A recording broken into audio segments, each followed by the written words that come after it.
Good evening, race fans. For the final time in the 2025 Belly Up Sports Cup Series season here on the Elite Racing Network. My name is David Westergreen. Tonight I'll be joined by Zach Evans and David Huckleberry to bring you the St. Jude's Charity Race 250. We'll just call it the St. Jude's 250 for short all night long as we go from Las Vegas Motor Speedway in Las Vegas, Nevada, 1.5-mile track with this next-gen car. One final race to decide the 2025 A champion, Zach. Three guys going for their first championship. It's an exciting night. How you feeling? I mean, this is what it all comes down to, right? You know, we've talked about these drivers, these races all season long, starting back at Daytona.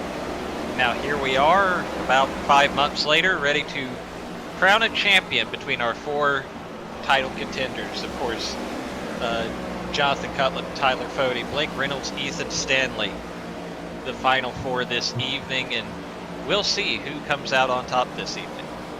Yeah, I think the four most serving drivers throughout the field. Obviously, Blake Reynolds and Ethan Stanley have combined for 10 wins at 5 apiece this season. Those have been kind of your drivers to beat week in and week out. And effectively, the two guys that have fought them the most closely all year have been Jonathan Cutlip and Tyler Foti. Tyler Foti obviously coming home with a win at Kentucky, which is this a 1.5-mile track, not dissimilar to this Las Vegas Motor Speedway. You've got Blake Reynolds. Jonathan Cutlip is coming off a win last week as well there. So, I feel like all four of these guys have a really good shot tonight. In my brief chat with the Lake Norman drivers there in Tyler Foti and Ethan Stanley teammates, they kind of pointed at Blake Reynolds, being like, that's the guy that we're going to have to look out for tonight. Would you concur? Since obviously Blake Reynolds, we've talked about it all season, he's just a very accomplished racer in other series, making him, of course, an Elite Cup Series rookie. Oh, for sure. I mean, I think we all knew, his resume, he's a rookie here, but not a rookie by any means to the iRacing service. We knew his accomplishments, his accolades going into the season, but certainly the second half of this season has absolutely turned it up and established himself as arguably the foremost of the championship contenders going into tonight. He's definitely, I think, the strongest. I think we're going to have to see what happens here. I was looking at the polls for these guys, too. I mean, these guys took a ton of polls this season. 12 total polls of our 17 races so far by one of our championship four each week. So as we roll through qualifying here, we'll, I'm sure, touch on a couple of the drivers. But, I expect one of them to win the poll because that's kind of been how it's been all season long for these guys. And I'm very interested to see what Jonathan Cutlip brings. He won last week. I think the momentum is a huge factor when it comes to this type of format where you have this cutoff system. Right? And Jonathan Cutlip is doing what Justin Wadsworth did last season, right? You win that final cutoff race, give you some momentum to go into the championship race. Now, last season, obviously, Justin Wadsworth did not win that championship race. I do think it's going to require a race win tonight for one of these four to win it. But I'm really looking at Jonathan Cutlip. He got the monkey off his back at Talladega with getting that race win. He's been very quick all season long, coming off the win last week. I just think Jonathan Cutlip's got a really good shot tonight to play spoiler to a guy that he helped bring into the league in Blake Reynolds. And certainly you can't count out these other two guys either, right? Tyler Foti, Ethan Stanley. They've been fixtures here in Elite for the past several seasons, especially Tyler Foti. We were talking about last week how there's only been one time since he joined the Elite Cup Series that he hasn't been in the championship for. He kept that streak alive last week by racing his way in on points. And he's here again, going to try once more to battle for that Elite Cup Series championship. He won it in 2023B. He'll be looking for a second one here tonight. Yeah, and that's the thing about Tyler Foti, right? Even on a season where you would kind of point to it being a bit weaker for him, only the one race win. he's still a formidable opponent here for these championship four, a guy that's extremely skilled when it comes to these mile-and-a-half tracks. His win, obviously, the season came at Kentucky, so he's got a really good opportunity in front of him to go out here and play that kind of spoiler. I would even almost consider him an underdog, which is wild to say, given that he is the winningest driver in this series over its entire history. And you couple that with his teammate Ethan Stanley, who is we know him as the road course ringer. I think what are we at, Zach? 6 consecutive road course wins for Ethan Stanley. That's out the window tonight. That doesn't matter because we're here at the mile-and-a-half track, Las Vegas. I feel like Ethan Stanley has gotten better and better in this next-gen car at these mile-and-a-half tracks, to the point where he's now one of the favorites at any track we go to, and that includes a place like Las Vegas. And when you get down to such four incredibly good drivers in this field battling for this championship, every little wrinkle matters. I think you're seeing that right now here in qualifying. Blake Reynolds went out early, put up a big number, made the other 3 guys chase it. Right now he has slipped to 4th. Tyler Foti went out later. He's on the pole right now, and we're seeing now Jonathan Cutlip currently in the 8th position. Ethan Stanley is way down the field. I'm sure we'll get a look at his... He spun coming to the line. Oh, no! Stanley is going to start well back in the field. Ethan Stanley wrecked it coming off a 4. And that's again, a regular season night, you can recover from that. You just pass a bunch of cars, salvage a good points night. A good points night doesn't do anything for you tonight. You have to beat those other 3 guys with the green numbers on the scoring pylon, and he's got to pass a lot of cars just to have a shot at that. Now, if there's anybody up to the challenge, it would be Ethan Stanley. I'll tell you that right now. That's a guy that has started at the back in races this season and driven his way to the front in short order. He'll also likely, adapt some pit strategy. That's one of the options for Ethan Stanley as well. He's very, very aggressive when it comes to getting off cycle with the race leaders, short pitting and going long, whatever it takes to move forward in terms of track position. So I'll look for Ethan Stanley for sure. We'll be watching him to come from what looks like 32nd starting position as qualifying wraps up. That'll be a Herculean task for Ethan Stanley to try to win the championship from that slot. Could have been a championship costly mistake there in qualifying for Ethan Stanley, but qualifying has wrapped up. The Foti Raceware Pole Award winner, given to the Pole Award winner for every race tonight, it will go to Tate Lytle, back from dad duty and back running tonight, and obviously very fast as always for that 56 car. Alongside him is our first championship contender, Tyler Foti. Really good qualifying run from Foti, and we'll look to see if he can make his way to be the top finisher in this championship hunt. Trey Holmes and Ryan Gable, 3rd and 4th, with Blake Reynolds, the second championship contender, in 5th. Matthew Weeks to his outside. Then you've got Jesse Racimus, Gavin Hibbs, Leighton Norgard, and the third of our championship contenders, Jonathan Cutlip, rounding out the top 10. Gilberto Javier Gomera and Paul Mikolajczyk make up your top 12. Looking further back, Chris Wright will start in the 13th position. Ethan Burrell rolling off 14th. Scott Crump and Chad Frankenfield make up the 8th row in the grid, their best grids. Josh Adams will start 17th. Ryan Scholl 18th. Justin Wadsworth 19th. Rounding out the top 20, Gavin Higgins. Gerald Campbell will roll off from the 21st position. Seth Rawls in the Shifty Sports number 25 will start 22nd. Corey Abbott and Ray Bracey will make up the 12th row on the grid. Justin Vandermarl will start in 25th for Fueled Up Racing alongside Brent Jones in car 89. Carlos Acosta and Ty McIntosh will line up in row 14, just in front of Johnny Thomas and Kyle Hanshaw, a pair of teammates there in row 15. Caleb McHumer will start 31st alongside championship contender Ethan Stanley. Crashed it in qualifying there. He'll start from the back. We'll be definitely watching Ethan Stanley make his way through the field here early in this race.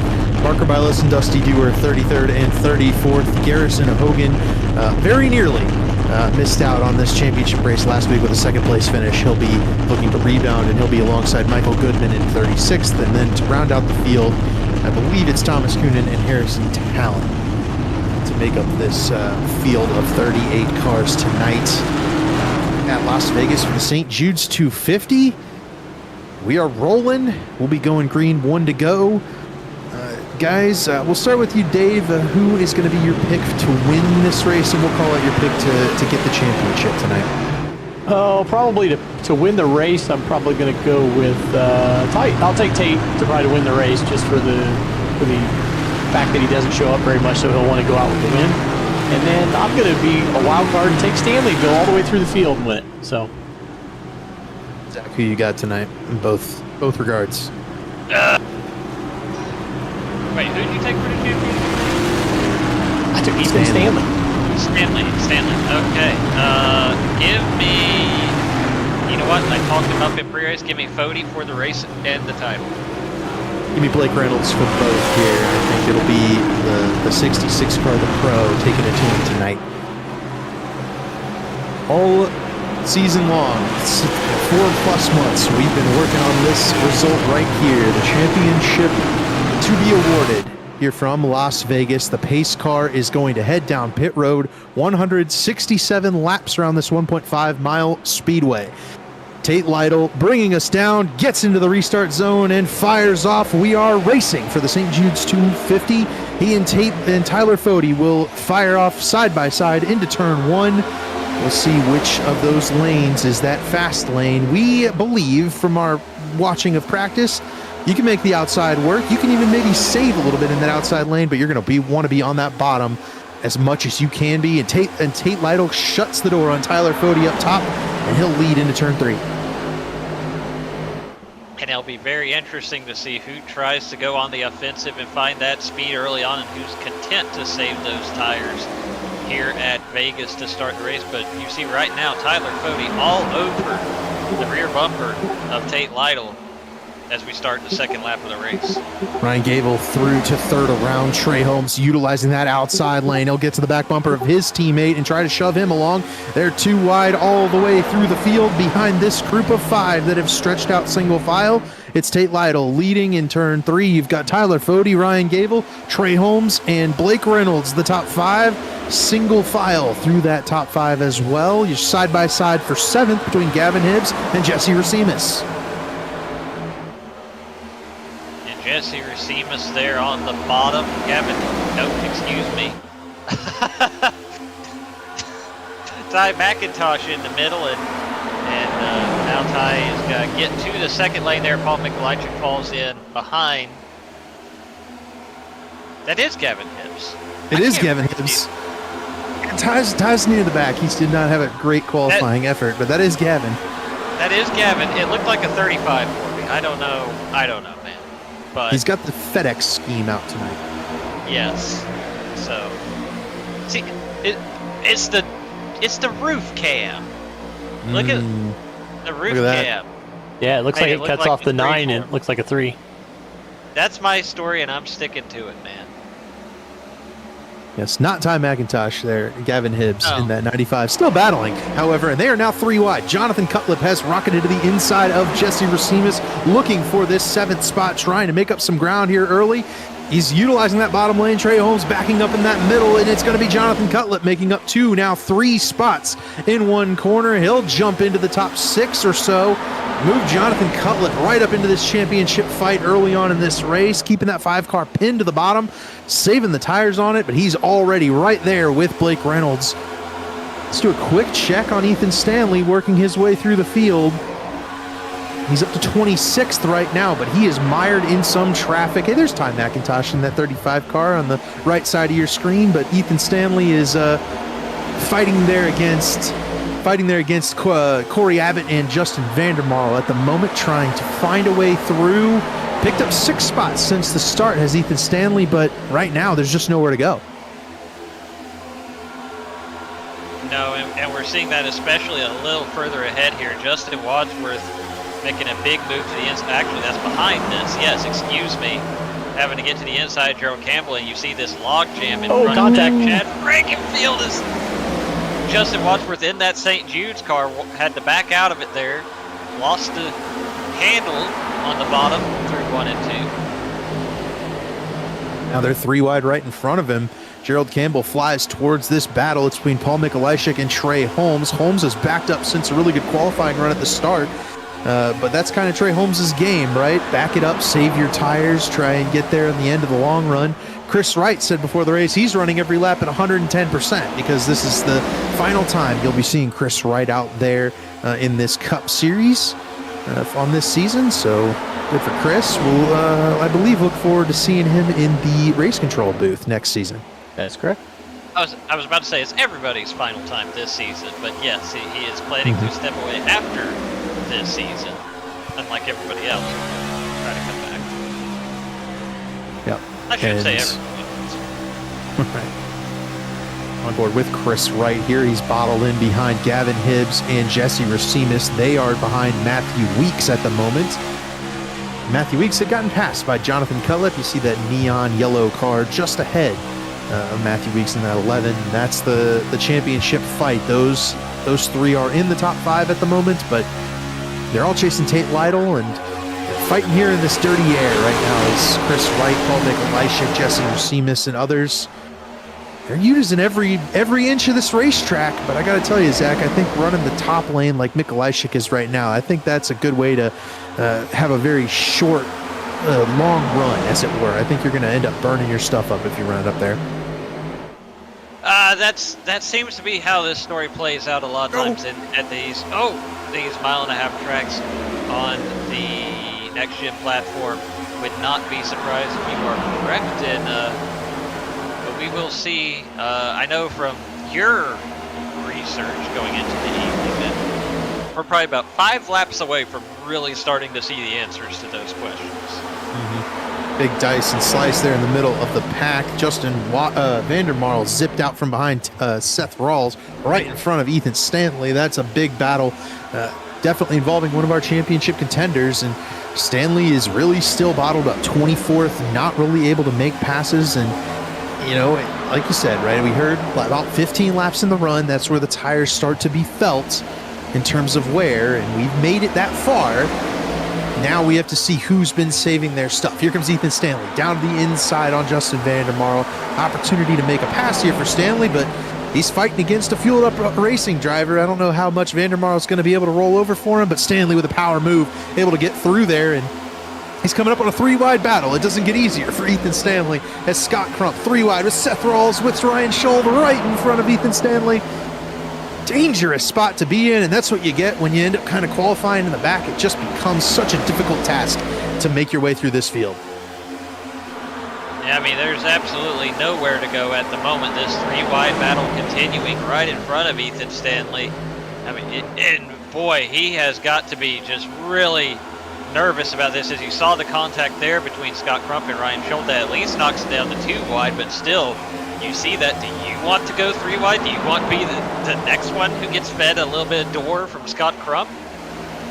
Yeah, you can't put yourself in that position. And I mean, Stanley and Crump are teammates, but Crump's trying to work his way forward just like Stanley. So those guys just have to figure out how to work their way through this pack together. Right now, they're opting to utilize that outside lane, try and push around. It looks like Gilberto's loose and sideways on the inside. He's going to back down on the apron and lose a couple of spots here. Good save by Gilberto, but those tires are going to be really, really hot right now, and that might prove to be an issue. And this is right at that 15-lap mark. And that really hurt Leighton Norgard, but it wasn't great either for Ethan Stanley, because now that puts Crump beside Ethan Burrell. Stanley's still trying to find his way forward, but Norgard, having to back out of it, has lost 2 or 3 spots, even though he wasn't even involved in the incident. Oh, Wadsworth sideways, or Vandermarl sideways. He's going to collect Ryan Scholl in the grass, go the 4 and the 80. No caution right now. We stay green, but again, the lap 15 mark is just the time when the tires seem to fall off a cliff and the handle starts to go away for these guys. That's when we start to see calamity, as those two got together coming off of turn 4. No caution. It looks like Vandermarl just got up the track a little bit and wound up overcorrecting down and into that 4 car of Ryan Scholl. Tough break there for Ryan Scholl. I mean, he was already backsliding a little bit with that whole traffic situation, and then obviously everybody goes by him as he goes through the grass into Trioval. Now we turn again. Actually, we might need to turn our focus to the front battle here. Blake I think Reynolds we do. has gotten around Ryan Gable for that third position. That's going to put him right behind Tyler Foti for effectively the championship lead. Yeah, Tyler Foti's been, I would say, struggling a little bit with this tire model. He is not as good at saving the tire as he had been in years past, but I do think Foti's been a little bit cautious in this early part of the run. He's had that track position. He's had the clean air so far, but Blake Reynolds is starting to turn up the wick here at lap 15. That's right when he jumped to the outside to try and go after Ryan Gable, and he did so, cleanly made that pass. Gable trying to fight back on the outside lane, but right now that 66 car looks really, really strong, and he's run that bottom the entire way. And you know, I mentioned that because we talked about a couple of guys that had started the race running that top lane. Paul Mikulajczyk and Chris Wright, they've fallen all the way back as race control does throw a tally on Justin Vandermarl for that incident with Ryan Schultz. But yeah, Chris Wright and Paul Mikulajczyk are falling back kind of in tandem right now. Those two have burned their tires way off. And so effectively, we're learning you really need to run the bottom on those fresh tires if you're going to start making headway in this race. And that's what we're seeing with these front runners, and that's why we're seeing Mikulajczyk and Chris Wright kind of fall back at this point in time.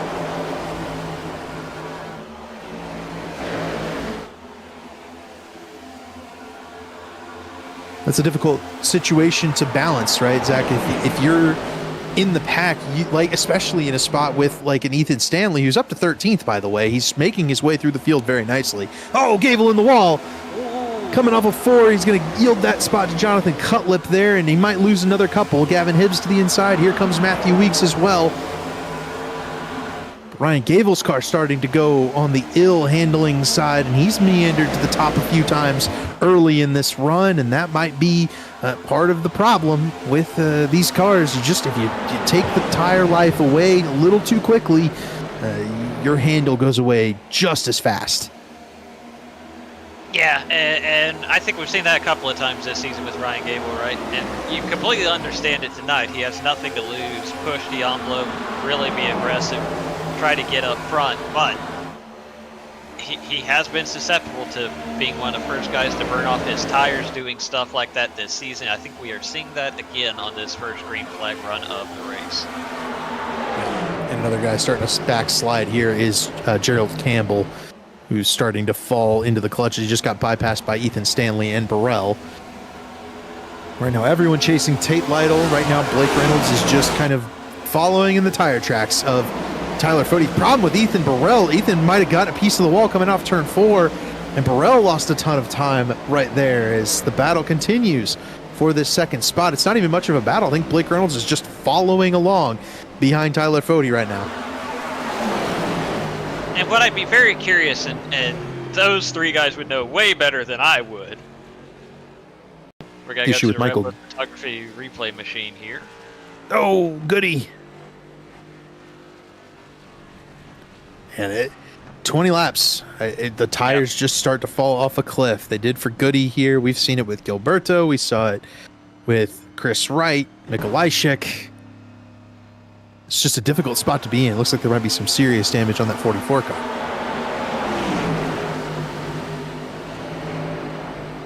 Gable continues the backslide. He's now up in the outside lane in front of Jesse Racimus. Bobbles out of the outside. He'll hit the wall.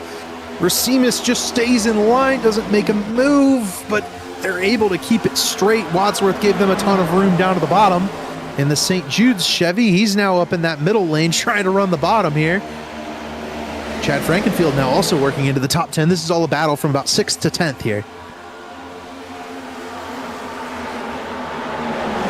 And now, of course, you watch Ethan Stanley. He has closed in on this, but again, how does he get through this? You know, some of these cars have probably used up their tires, and similar situation, kind of point I was going to make with Blake Reynolds before we cut to the replay of Michael Goodman. I'm very curious in this situation. You know, obviously we know how dirty air can be a factor. Is that helping Blake Reynolds to be able to... crash! Ryan Gable and Jesse Racimus wreck it coming out of 2. Yellow flag is out. 26 was the lap number we went to. Sorry to cut you off, Zach, but they wrecked him big. We'll never know my thoughts on that situation. Tried twice, 2 wrecks. Finally, one of them brought out the yellow. We'll take a look at the Riverless Photography Replay Machine. Ryan bobbles right up into Jesse Racimus there and brings them both around. I think Ryan might have gotten the worst of this incident. I don't believe anybody ran into Jesse while he was stopped on the track, waits for everybody to clear by, and then fires it up. Ryan's going to get a big piece of the inside wall, though.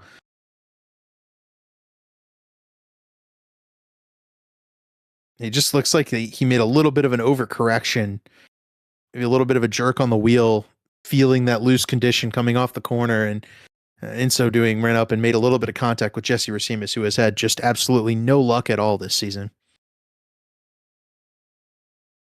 There you see the impact with the inside wall. It could have been worse. Fairly flush on the driver's side, but of course we know what that can sometimes do to those wheels, those toe links. Yeah, tough break for both of those guys, and I think it's an innocent mistake for Ryan Gable, but it is, I think, probably going to be a tally on the 0-1. Chris Wright stays out. No surprise. He'll probably do something weird here, but let's go ahead and hit a commercial break while we can. They're on pit road. We'll summarize pit stops when we get back. Since 2010, race fans have had one burning question. When will the Xfinity Series return to Worldwide Technology Raceway? You asked. NASCAR delivered. On Saturday, September 6, 2025, the magic is back. The track that launched the legendary careers of Harvick, Busch, Keselowski, Edwards, and Earnhardt Jr. is now ready to write that next chapter.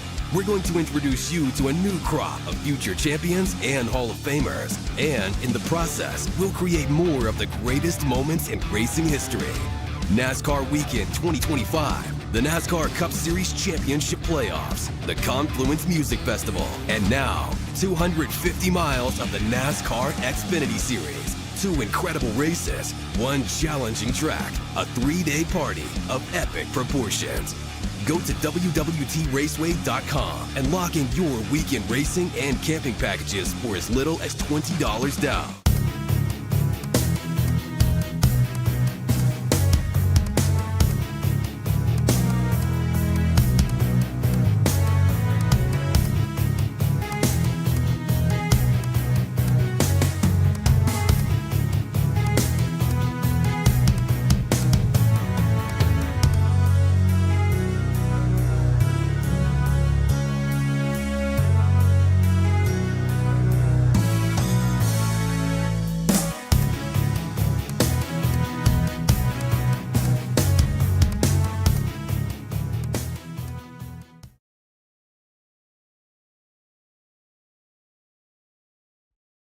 Racing isn't easy, but experiencing it is. iRacing puts you in the driver's seat with the industry's leading sim racing game. Drive on laser scan replicas of the greatest racing circuits from around the world. Go head-to-head against other drivers chosen by skill-based matchmaking to ensure competitive racing at every level. Compete across all your favorite series. In officially licensed cars. We are back here from the St. Jude's 250 at Las Vegas. We have Tate Lytle with the race lead off of pit road. Everybody came down pit road for 4 fresh tires. It'll be Tate Lytle and Tyler Foti on the front row, Jonathan Cutlip and Blake Reynolds alongside them. Pace car is off up front. It is Tate Lytle going through the restart zone, and he and Jonathan Cutlip get a really big jump on the field here. See if we can get up there.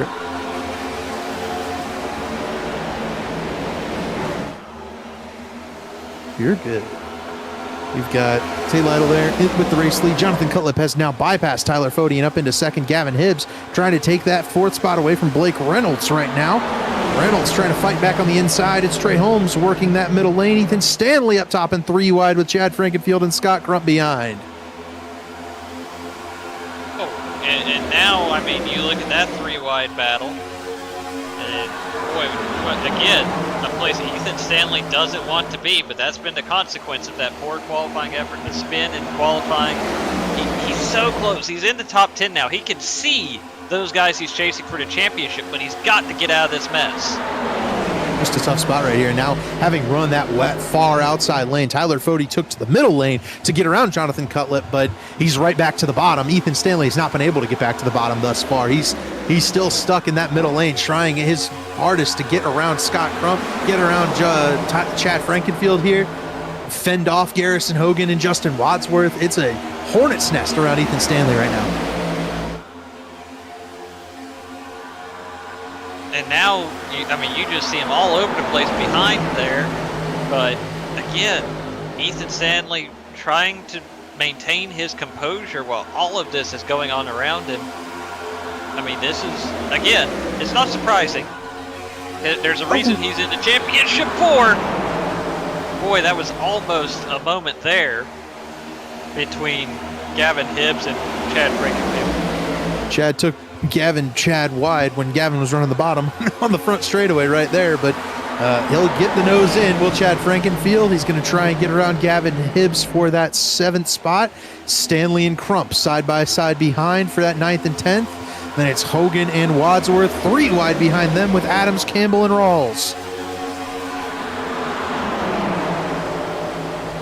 And again, just nowhere to go for a lot of these guys. I mean, even Seth Rawls there trying to make the 3rd lane work, but the field's just got to funnel up in front of him there out of turn 2. It's just all these guys stacked up in this blob, really, from, I don't know, about 6 on back. Oh, Seth Rawls pounded the wall coming off its 4.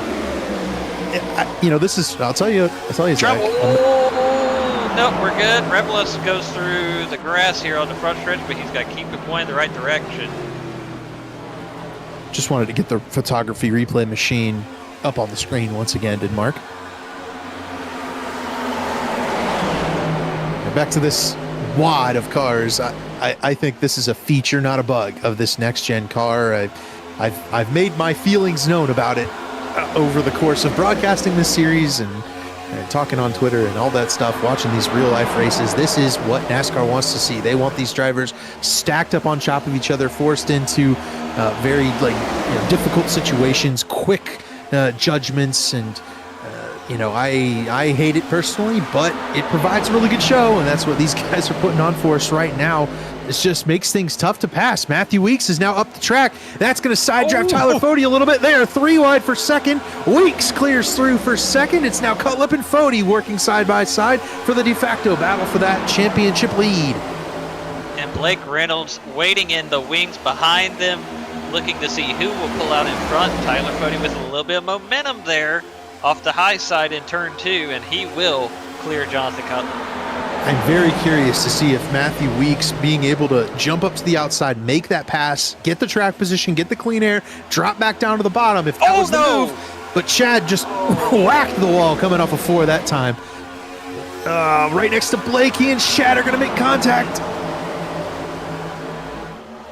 Boy, and that's going to be frustrating, driver 66, because look, these non-playoff guys are entitled to race for the win, but you don't want to be impacting this championship battle either. And that was a couple of very close moments in the span of about 10 seconds between the 15 and the 66. Wadsworth in the wall now. And now the 6 in the wall in front of Ethan Stanley. Yeah, these championship contenders are not getting any breaks. I'll tell you that right now. These guys are not rolling over for these championship contenders. They're taking it to them, saying, hey, you earned your spot to be here, but we're still here. You still got to race us, and that's kind of I'll call it the interesting factor, the difference, as it were, in a playoff system in racing is you're always racing against everyone else out there on the racetrack. In the Super Bowl or in college football playoff, you've got 2 teams at the end of the season, right? The best teams that are out there running for the championship. This one, we've got 40 cars racing this race at Las Vegas, and Ethan Stanley, Blake Reynolds, Tyler Foti, and Jonathan Cutlip, they've got to fight against everybody else just the same as they've got to fight against those 3 guys that they're racing against. And not only are there all these other guys out here, but it's entirely possible at some point during the evening we'll see those teammate dynamics. You might see, a teammate for one of these championship contenders run interference or get very defensive driving or whatever the case may be. to try and help out their teammate in this championship for a battle. I would argue you're already seeing it. Justin Wadsworth to the outside of Jonathan Cutlip, working to slow down that 5 car. Just in front of Tyler Foti, you've got Matthew Weeks and Tate Lytle. Tate took the outside on that restart, pulled Jonathan Cutlip through past Tyler Foti. You got Weeks now up in front of Tyler Foti, kind of blocking him off, giving him dirty air on the nose of that 40 car.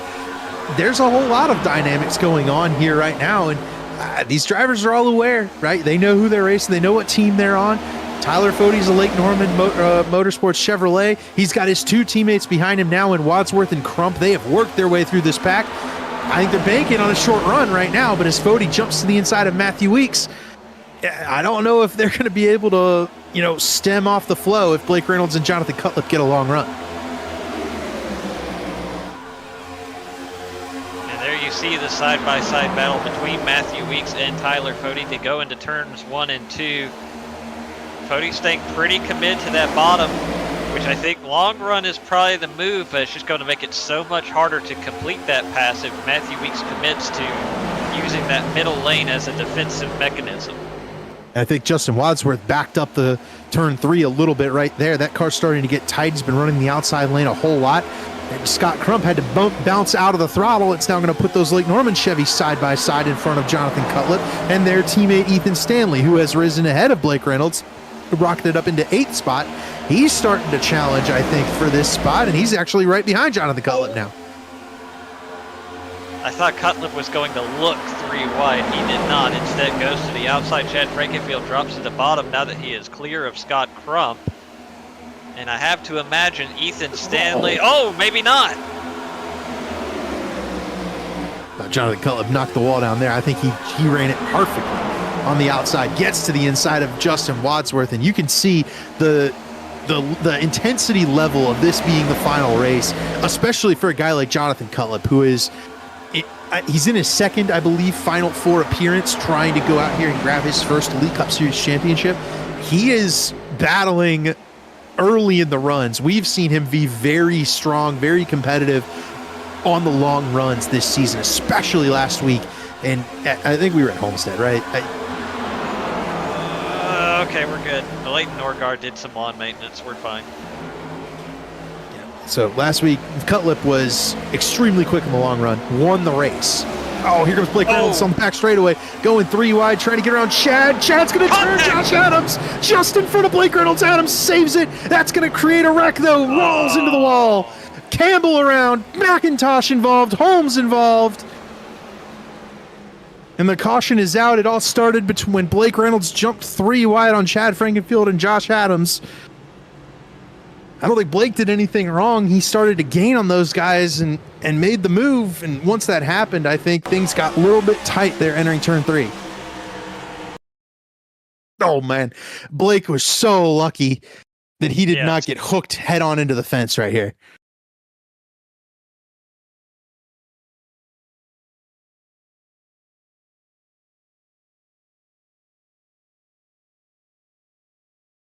Three wide move. Blake gives plenty of room down to the bottom. I will say this. I don't know what race control is going to say. I don't know what Blake Reynolds could have done differently there. Obviously, the 50 and the 22 are side drafting each other pretty hard. That backed them up to him. He makes the move. He holds his line. The difficulty here for race control will be determining, did the 15 give the 22 a chance to turn in, or was he running him so high that really, like, where was it? Does the 22 turn in on Chad, or does Chad literally never give Josh Adams a chance to turn? Or is it just a racing incident because they were 3 wide?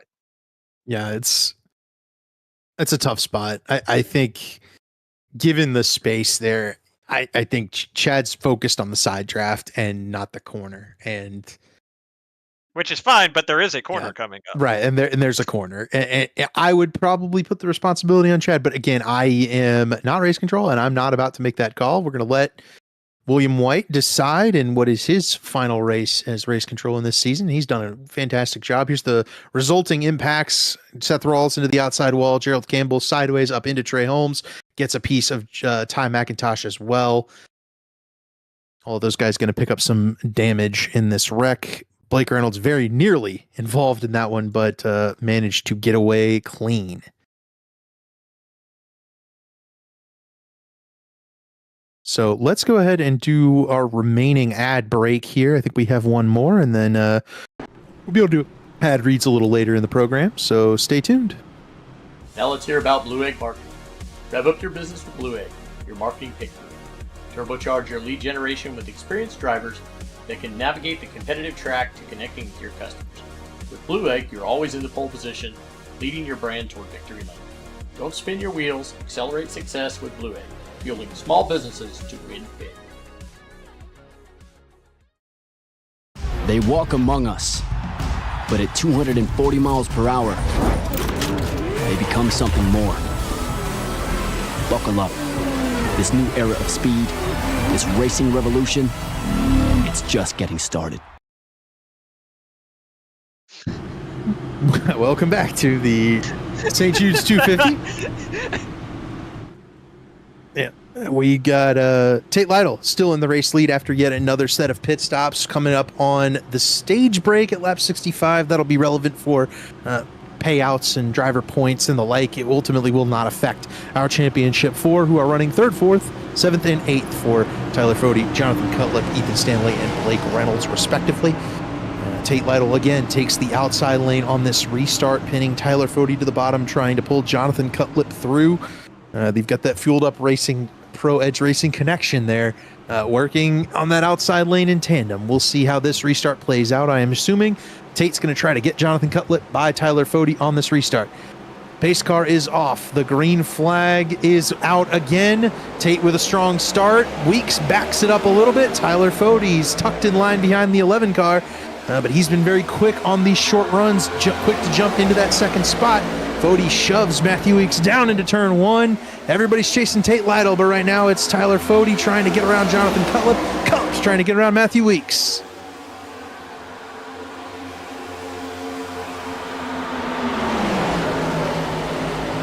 Now that's going to allow Matthew Weeks, he's got to get up to 2nd, and that's going to set this battle up for 3rd between Cutlip and Foti, 2 of the championship 4 here on lap 51. Foti works to that inside lane, zips down to the bottom of the racetrack, kind of that preferred line early in the run and late in the run, really, and Foti will clear Jonathan Cutlip for that 2nd spot, or the 3rd spot rather, but the de facto championship lead. We mentioned how tires have been falling off. They're falling off about 15 to 20 laps in the run. We've had 2 cautions, 20 laps in the run for both of them. And of course, for the people who the stage does matter, people will be trying for that stage win or those stage points. That's got to be right around that fall-off point, right? About 15 laps into this run. Here comes Matthew Weeks. First time anyone's challenged Tate Lytle for the race lead. A couple of guys that are always championship contenders in this series. Unfortunately, this season we're not able to make it into this final race. Matthew Weeks works that hot lane. He'll bypass Tate Lytle and grab the race lead for the first time tonight. And the first time we've seen a lead change away from Tate Lytle on the racetrack. And Matthew Weeks will grab that clean air, see if he can't run and hide. He's got nothing to lose tonight, and I think that's what we're seeing from Matthew Weeks. Usually a guy who sits back on the long run and tries to wait out the tires.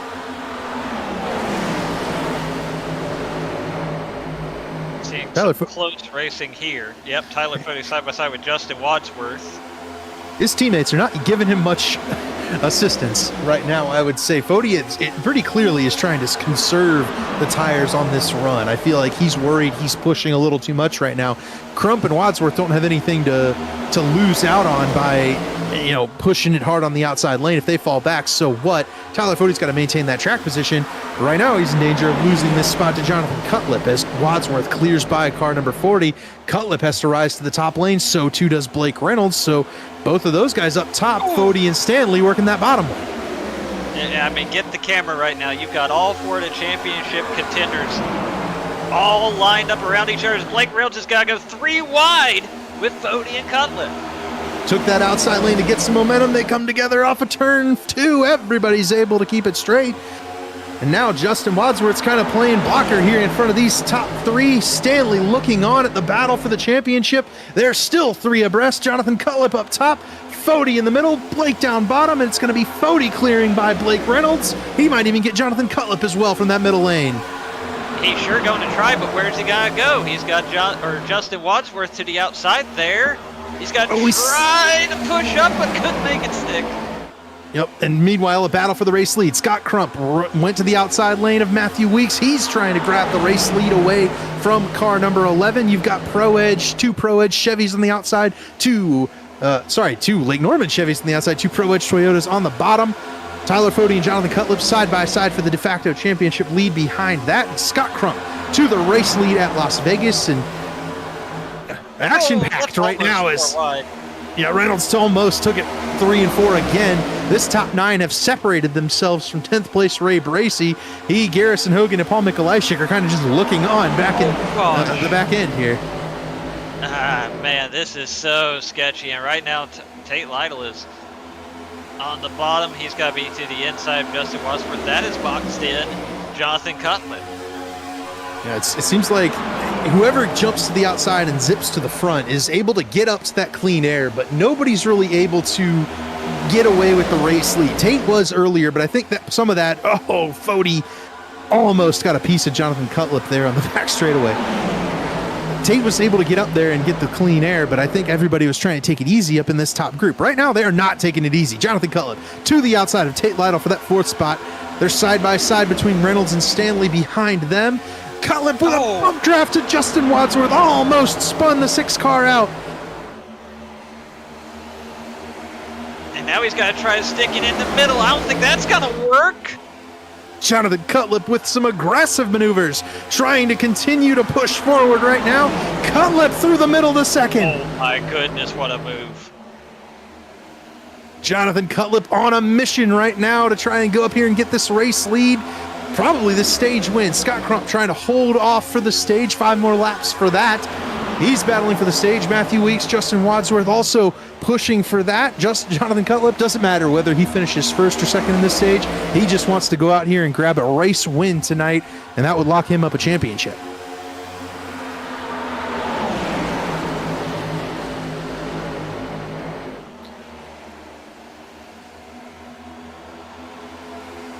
But man, they just can't get away, these leaders.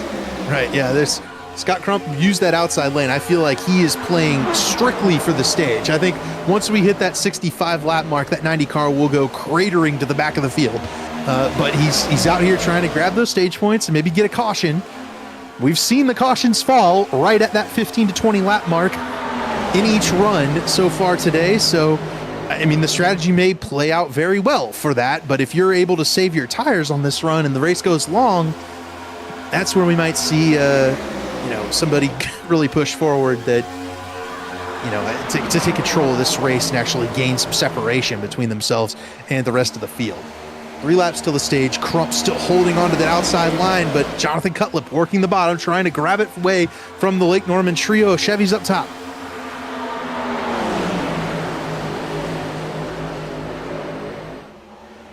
Cutlip just trying to inch his way forward. At least, if he can at least get to the inside of Crump, then it makes it a little more interesting, right? As long as Crump is clear, he can run his racing line and not really feel too much pressure. But if Cutlip can at least get to the inside there and make him adjust even a little bit, then we have a ball game. Cutlip is definitely in position, but right now those Lake Norman Chevys are trying everything they can to grab this stage win away and snag some points. Crump is driven up here to try and grab this stage points. Justin Wadsworth also, trying to secure additional final points paying, money paying positions in this final point standings.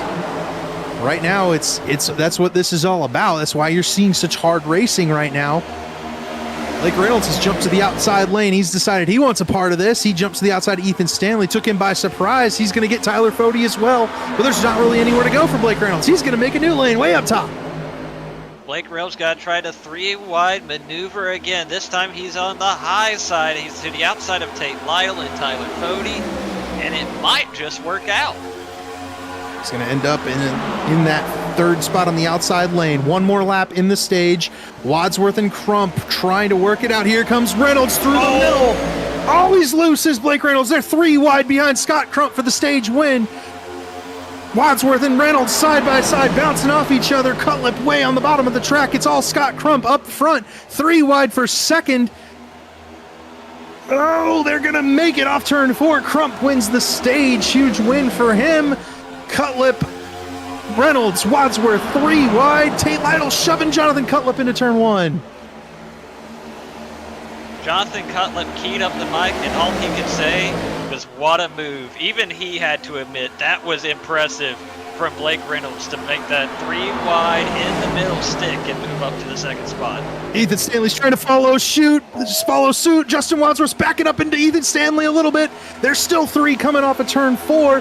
Tate and Weeks side by side. Wadsworth trying to get in the middle. There's not a whole lot of room there.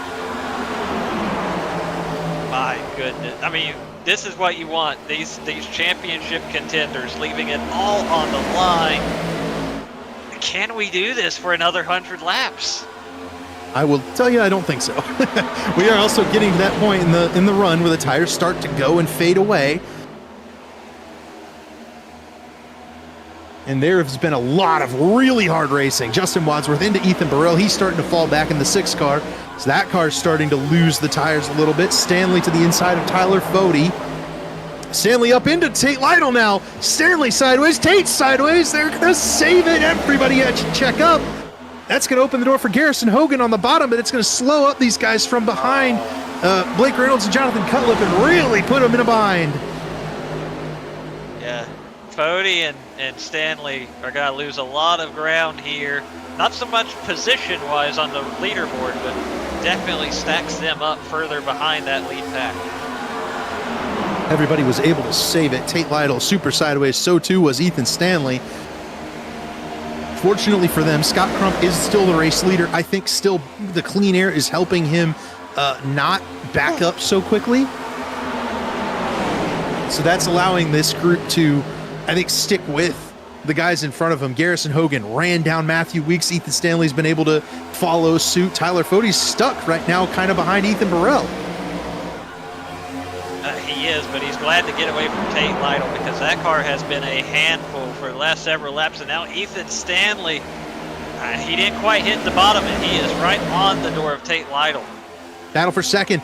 Jonathan Cutlip works to the inside of Blake Reynolds as well. They're going to try and battle it out again. Here comes Garrison Hogan on the bottom of Matthew Weeks. They're door-to-door for second, door-to-door for fourth. Everybody okay here off turn 4. Here comes Blake Reynolds to the outside of Scott Crump. Here comes Cutlip to the bottom. They're 3 wide for the lead at Las Vegas. Scott Crump couldn't hold them both off, and now they are 3 wide for the lead and the championship. Crump will fall back. It's Blake Reynolds to the outside. He'll be the one to clear through and grab the lead. Cutlip unable to hold it on the bottom. Matthew Weeks is going to grab second away. Hogan and Crump side by side for fourth, and then it's the Pro Edge teammates of Burrell and Lytle. Lytle sideways on 4. Lytle up into the wall. Boy, what a save. He saved it. He might have still got a piece of the wall, but he saved it. But he's got to lose a ton of ground. But we talked about how much trouble he was having keeping that car under control. Oh, by the way, we've talked about teammates. Look who has joined this lead battle, the 55 of Garrison Hogan. Mm-hmm. Yeah, now Blake Reynolds has his wingman up here. You've seen Tyler Foti has had, Wadsworth and Crump battling up here with these guys for the race lead. The Pro Edge guys have been up there for Jonathan Cutlip. Blake Reynolds finally has a little friend up there now in Garrison Hogan. Weeks has gone to the race lead. Yep, Cutlip and Reynolds side by side for that second spot. Garrison Hogan, like you said, the wingman, and I have to imagine he's got to line up wherever Blake Reynolds goes. Well, yep, now he's got to be able to try and get underneath Jonathan Cutlip. Can't quite get there, though, but that was going to be the game plan for sure. You've got those two, Cutlip and Reynolds, up here second and third. Ethan Stanley and Tyler Foti effectively got mired in that big pack. Blake Reynolds saw the light, saw that he needed to go right there at the stage mark. In so doing, he's able to get up here into second place, grab some clean air, and try to, I think now get into that tire saving mode. Foti and Stanley are just kind of mired, and they have not been able to move forward.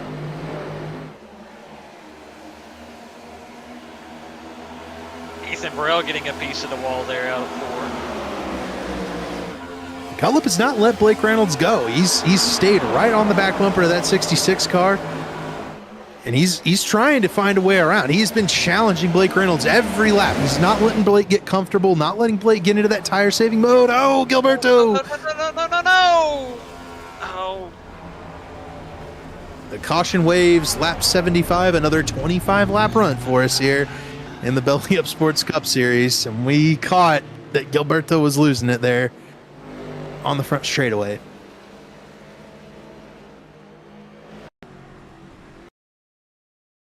He'd been on the grass already. I'm really surprised that one brought out the caution, because yes, he did finally lose control and hit the wall, but he stayed on the apron as it happened. Like, I don't know if he was ever, I guess right here he's on the, I get maybe right there, I don't know. Because he slid through pit road, that iRacing deems that unsafe and calls the yellow. I don't know. It's a tough break for these guys. It was just starting to kind of settle out where it was going to be a little bit of a longer run. Now, once again, 25 laps, everybody comes down, takes another set of tires, and we re-rack them and go again. And the way we've been going, it's been quite hectic tonight. So, Dave, do you have some ad reads for us here that we can throw around?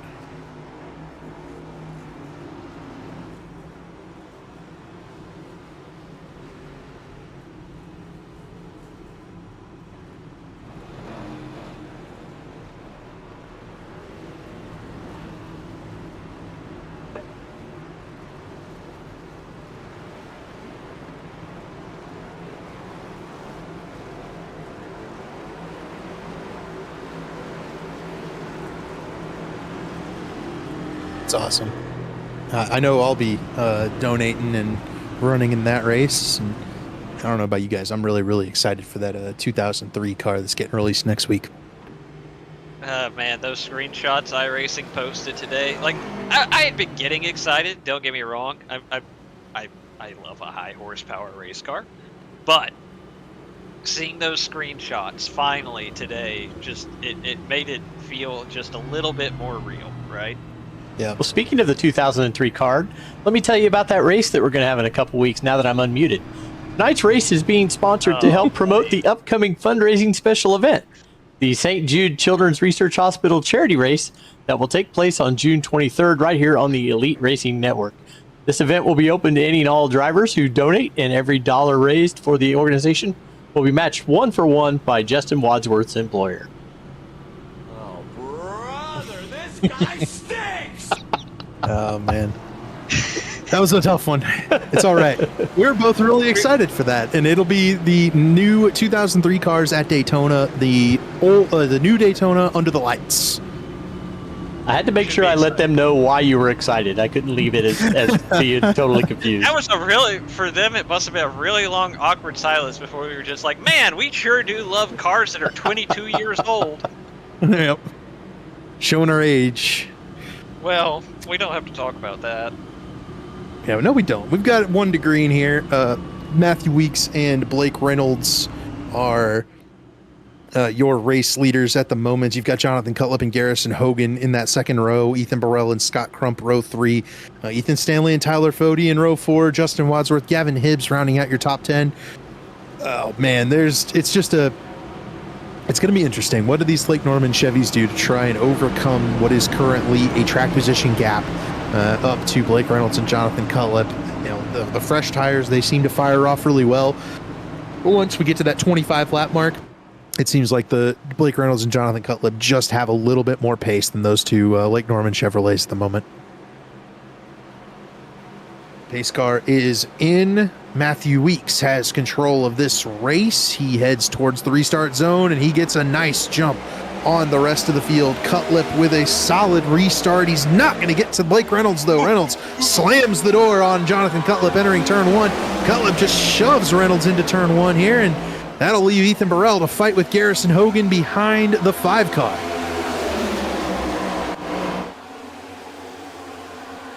It's been really impressive with these championship guys, the level of aggression without really any major mistakes. Obviously, there's some things I'm sure they're all thinking they could have done differently here and there, but we haven't seen them get into each other. We haven't seen them really just have those huge moments, even while all this chaos has been going on around them.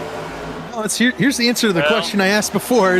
Here goes Tyler Foti way up to the outside. I don't think he wanted to be there. He ends up backing out. Ethan Stanley does clear past Tyler Foti. Foti unable to make that pace up there. And I'm really interested, though. What are they going to do? Scott Crump works to the outside lane here of Jonathan Cutlip. This is a strategy we've seen from this 90 car. He's really, really fast on the short run. The car falls off then after about 15 or 20 laps, but Crump is able to really get to the race lead quickly early in this run, especially utilizing that middle lane.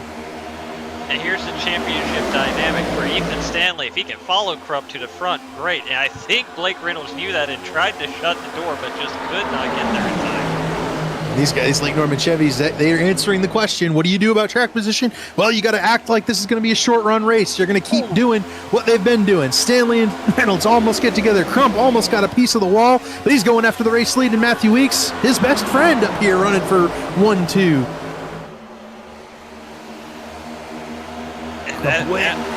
Yeah. Oh, he kept it out of fence, but only just. Matthew Weeks slammed the door on those Lake Norman Chevys up top. Now the championship 4 are under a blanket, 4th, 5th, 6th, 7th, or 3rd, 4th, 5th, 6th, just behind Scott Crump and Matthew Weeks, 2 guys who do not get along in the slightest. So this should be an interesting battle for the lead. Ethan Stanley, for the first time today, is the de facto championship leader. It took him exactly half the race to overcome that poor qualifying effort. And certainly, if you're one of these championship contenders, you know the history of these guys in front of you, but you hope they'll be aware of the greater picture behind them as well. I think you definitely are going to have that because Crump is in the call with Stanley and Foti. I don't think him and Weeks are going to get to bouncing off each other with the two of his teammates out here trying to grab a championship. And I think if anything, Scott Crump is doing exactly what he needs to do as a teammate right now in battling, pinching Matthew Weeks down, pulling Stanley and Foti through, creating a really strong lane up top with some draft that's going to allow these guys to go up here and get some clean air, get some track position, and hopefully be able to hold on to it. And Ethan Stanley, if he wants, he could clear down to the bottom here.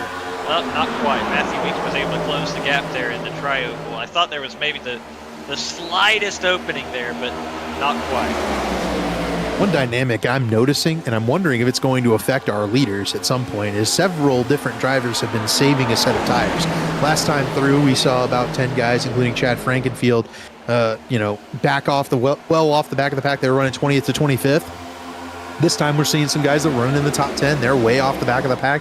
They're saving their set of tires, knowing this is only about a 20-lap run every time, and they're kind of expecting that we're going to keep doing that. You can't change tires every time, but our leaders have changed tires every time. So I'm wondering if, they're going to be running low on tires late in the running where some guys might be able to save a set and put one on in one of those late cautions. I think we're okay at the pace we're at now, where, like you say, it's been about every 25 laps. But we have been known to reach a certain point in the race where we get a lot more cautions consecutively. If you get one even that 10 to 15 window, I think that's when it's going to get a little more interesting on one of the simulates. I think these guys are trying to grab an advantage any way they can, and that's part of the gamesmanship of racing. You got to just identify how the trends of the race are going in the car. Pull a Larry Mack. Right now, the guys who have identified it are these guys racing for the short run. That is Ethan Stanley, Scott Crump, Matthew Weeks. They have been pushing really hard since the restart here. They are really trying to open up as much gap as they can, trying to, stay in front, get to the track position, get to the clean air, and then hold it as long as possible until that yellow flag comes out.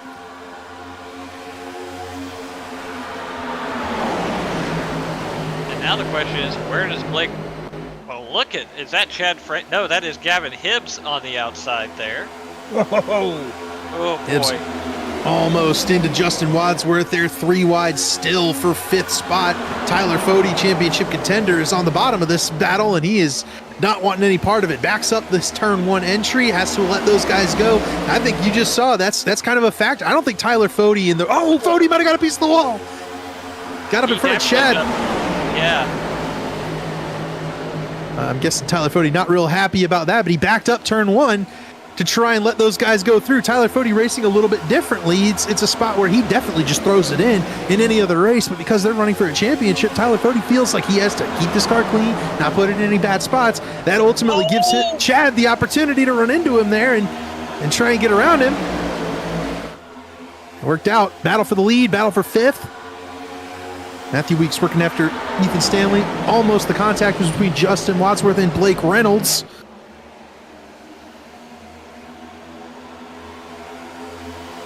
Weeks to the lead. Gavin Hibbs into this battle for the race. Lead in that 95 FedEx car. Chad passed Tyler Foti there on the back straightaway. Foti back to 9th. And you have to wonder, did that contact on the backstretch hurt that 40 car? It sure might have. I seem to recall Chad Frankenfield winning a championship in similar fashion, where an incident on the back straightaway took out a couple of his competitors. Not that Chad caused, just that Chad won the championship in part because of contact on the back straightaway that took out Tyler Foti.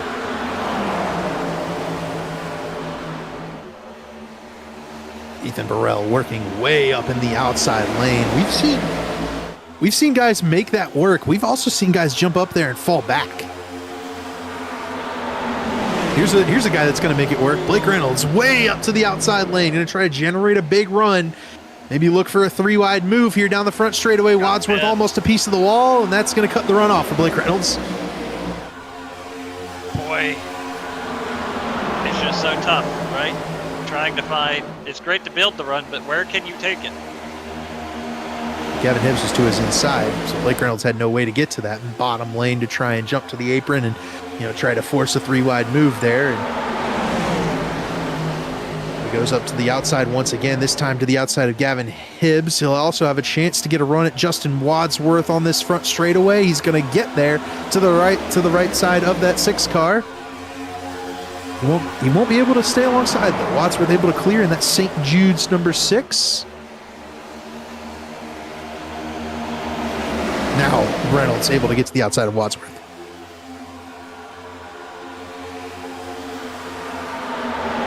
Does he go to the bottom here? Yes, right across the nose of Justin Wadsworth, and that put a ton of dirty air on that 6 car. He's got to back him up. Contact! Here comes Tyler Foti to the outside. They backed all the way into Jonathan Cutlip. Now Foti's way up top there, 4 wide entering turn 1. Hibbs and Wadsworth back it out. That makes it 2 wide. Foti to the outside of Cutlip for that spot. Reynolds still fighting to the inside of Scott Crump, and with Ethan Burrell in tow there as well. I mean, really, these guys have not slowed down. This has been an action-packed first 95 laps.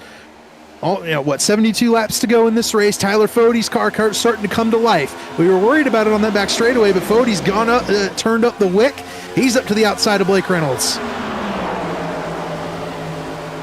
We talked about so much leading up to this, really starting with the round of 10, how the season ends with a bunch of drivers' racetracks, and we know how much the drivers like Las Vegas, but I don't think we expected it to look like this tonight. Yeah, these guys have really put on a lot of shows, and what's really funny is you'll get Crump sideways into Ethan Burrell. Crump able to save the 90, and that saves his teammates' championship run. It might also have saved Blake Reynolds and Jonathan Cutlip, all 3 of those guys just behind Scott Crump. Boy, what a huge moment that was. And I mean, it has absolutely created a logjam behind them, but the championship contenders able to get through. Ethan Burrell and Matthew Weeks currently playing spoiler up here in the top 6. Weeks the race leader, Stanley second, Burrell and Foti about to go side by side for 3rd. Reynolds and then Cutlip. This top 6 have singled out and broken away. But a really big moment there. It could have been a disastrous for 3 of our championship 4. Hibbs sideways on the bottom. He will save it, but not without some turmoil as the field continues to swirl around Gavin Hibbs. Up front, they're side by side for the race lead. Stanley took a shot at Matthew Weeks. He's not going to be able to get around. That's going to close Ethan Burrell up to the back bumper of the 91. Here comes Burrell to the outside. And now what can Burrell do with that? And will that allow Foti and Reynolds to close in? Burrell way up the hill in 1 and 2. He's working that outside lane is Ethan Burrell here in the middle part of the run. Jumps to the inside of Ethan Stanley. The Ethans fighting side by side. Now Stanley able to hold Burrell back. That 37 a little loose. Here comes Tyler Foti to the inside lane. And Blake Reynolds just got to try to follow him through if Tyler Foti can make that inside work. Looks like they're going to, and Jonathan Cutlip's going to also do the same. Ethan Burrell using that outside lane, showing us why you just can't do that lap after lap, but he gets a big run out of turn 2 off the banking, able to hold Blake Reynolds back there a little bit, get Tyler Foti a little breathing room as he challenges after his teammate Ethan Stanley for this de facto championship lead.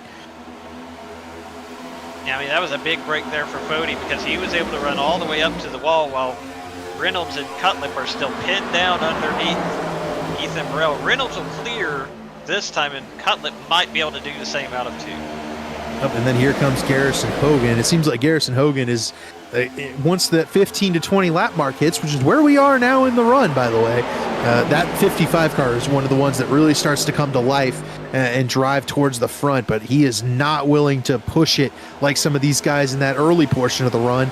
Another car that's starting to come back, you see him bouncing into the top 10. That's pole sitter Tate Lytle after the contact on the front straightaway. He's been able to rebound and recover, repair that 56 car nicely, save the tires here. 15 laps into the run, he's moved back into the top 10.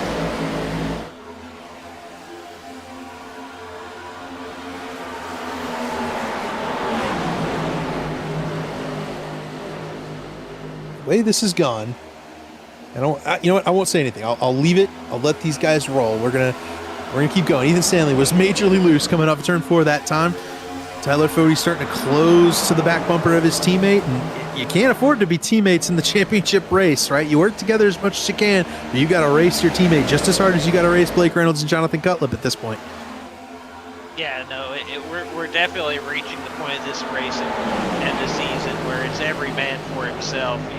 Obviously, if you have some teammates who can help you, fantastic. But, at the end of the day, it's up to these guys with the green numbers on the scoring pylon to go win themselves a championship. Yeah, and as much as Foti and Stanley Kane and Will work together, I mean, just think back to the Daytona 500, right? Tyler Foti was leading on the last lap. Ethan Stanley jumped out from behind him and won the race.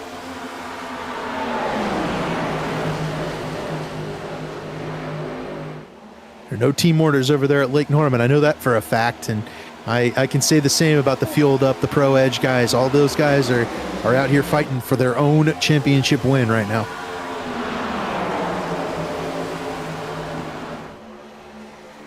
And now Ethan Stanley got to look a little bit high at 1 and 2. Couldn't quite get a run with it, but probably enjoyed the clean air on his nose at the very least for a lap. I think that's exactly what Ethan Stanley has been kind of doing is he's running that more outside lane, and you'd think outside that kind of it's risky because it burns your tires, but he's running just out of the wake of Matthew Weeks. He's right a lane up or so, and that's that's creating clean air for him as Josh Adams hits pit road. Creating clean air for Ethan Stanley, it's also creating clean air for Tyler Foti. And so in as much as Stanley is helping himself, he's also helping his teammate behind so that Foti's not just running in the wake, burning the right front tire off of that 40 car. Well, and that's what I was going to touch on, God forbid I mentioned it, 75 laps ago when we were seeing Blake Reynolds, just absolutely glued to the back bumper of whoever was leading at the time. Might have been Matthew Weeks, but I was like, is that doing more? Yes, you're running the bottom, but how much is that hurting the right front being just tucked underneath something like that through the corners? And it seems to be everybody has a different opinion on that out of these championship contenders. Blake Reynolds, is doing the same thing right now with Tyler Foti. He clearly doesn't seem to mind, whereas you're seeing Ethan Stanley move around a little bit more. And I think Ethan Stanley is paying a little bit of the price for burning the tires off in the early part of this run as Ryan Gable, the lapped car, heads to the apron to get out of the way of the race leaders here. Stanley was really aggressive in the early part of this run, but he's been able to kind of stick in the clean air and, you know, keep the tires on this car as much as he can without losing that track position. And that's kind of that's what you have to do as a championship contender. You kind of have to play both sides of the street there. You know, you got to be aggressive in that short run, but if the race goes green for a little bit, you also have to have pace 15, 20 laps into the run.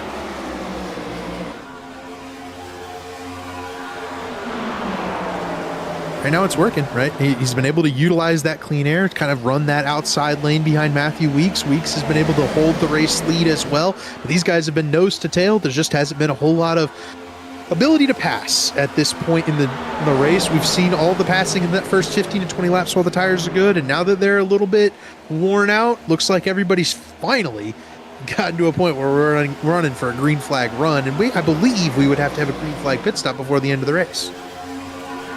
Yeah, I guarantee you, now that we've reached that magic 25, 30 lap number, we might not be close enough to start seeing those pit stops, but I guarantee you, especially in those championship 4 team conversations, they're thinking about it. All right,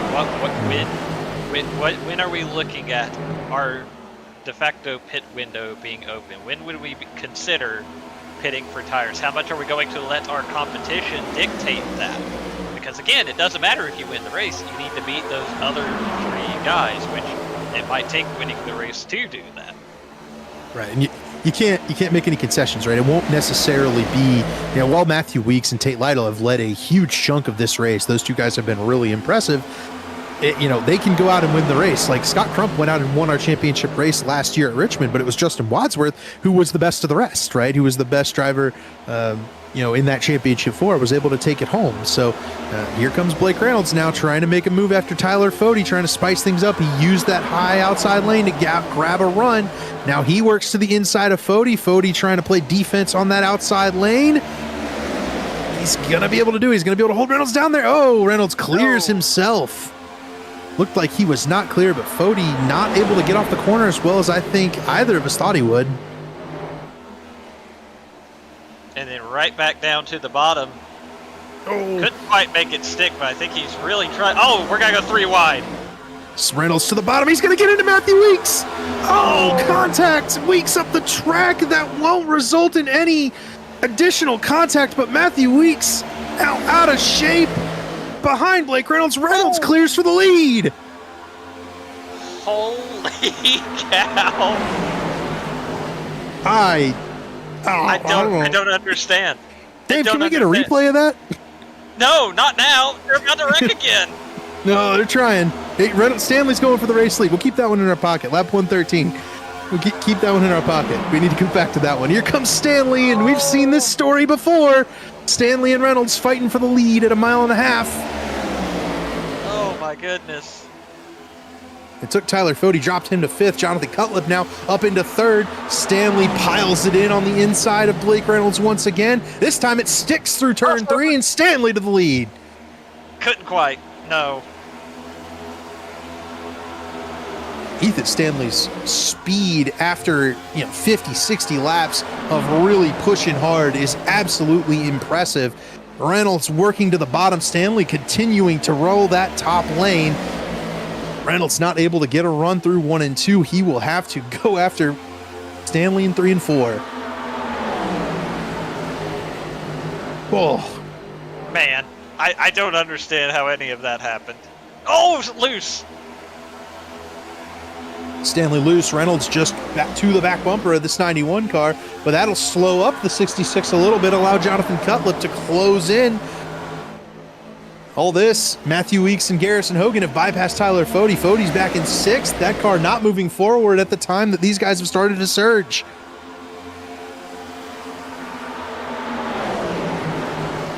You're Blake Reynolds. We saw the tire smoke from Ethan Stanley that last time. You know the right rear is upside on that 91 car. You got to keep applying the pressure here.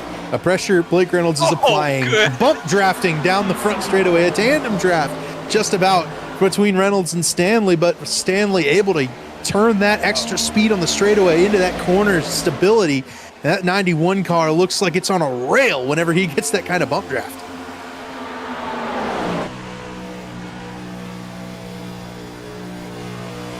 On board with Blake Reynolds right here. You can see as he tries to stalk to Ethan Stanley for this race lead. I mean, Blake is just so comfortable running so close to these other cars. And that's, I think, one of the things, as we've watched this season, that's one of the traits that we've been able to see about Blake Reynolds. He's generally willing to throw it in a little bit deeper. He's also willing to run a lot closer than anybody else, I think, in this league was necessarily prepared for. And that takes, I mean, in a weird way, it's obviously it's not hard. Chad! Oh, sorry! Chad's through the grass. He's got to keep it on the track. That's a lot of speed he's carrying. We're good. Wow. Boy. Could have been the caution a lot of guys were hoping for.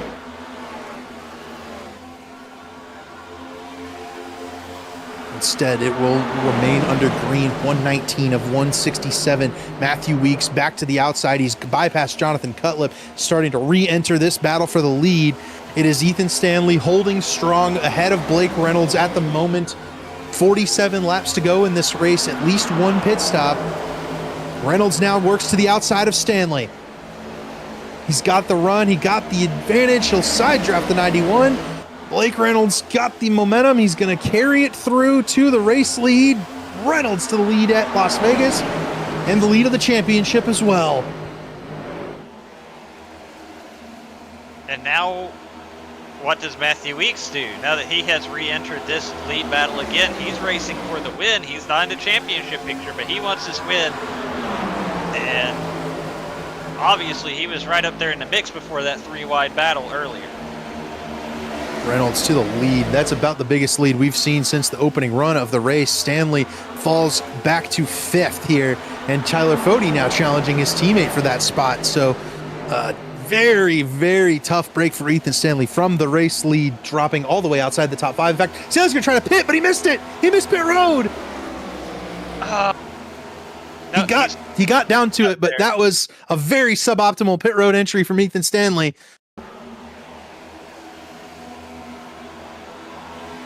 I mean, he might not. I think Stanley got to pit road. Oh, but I think he's going to get a speeding penalty here. William White cleared his black flag.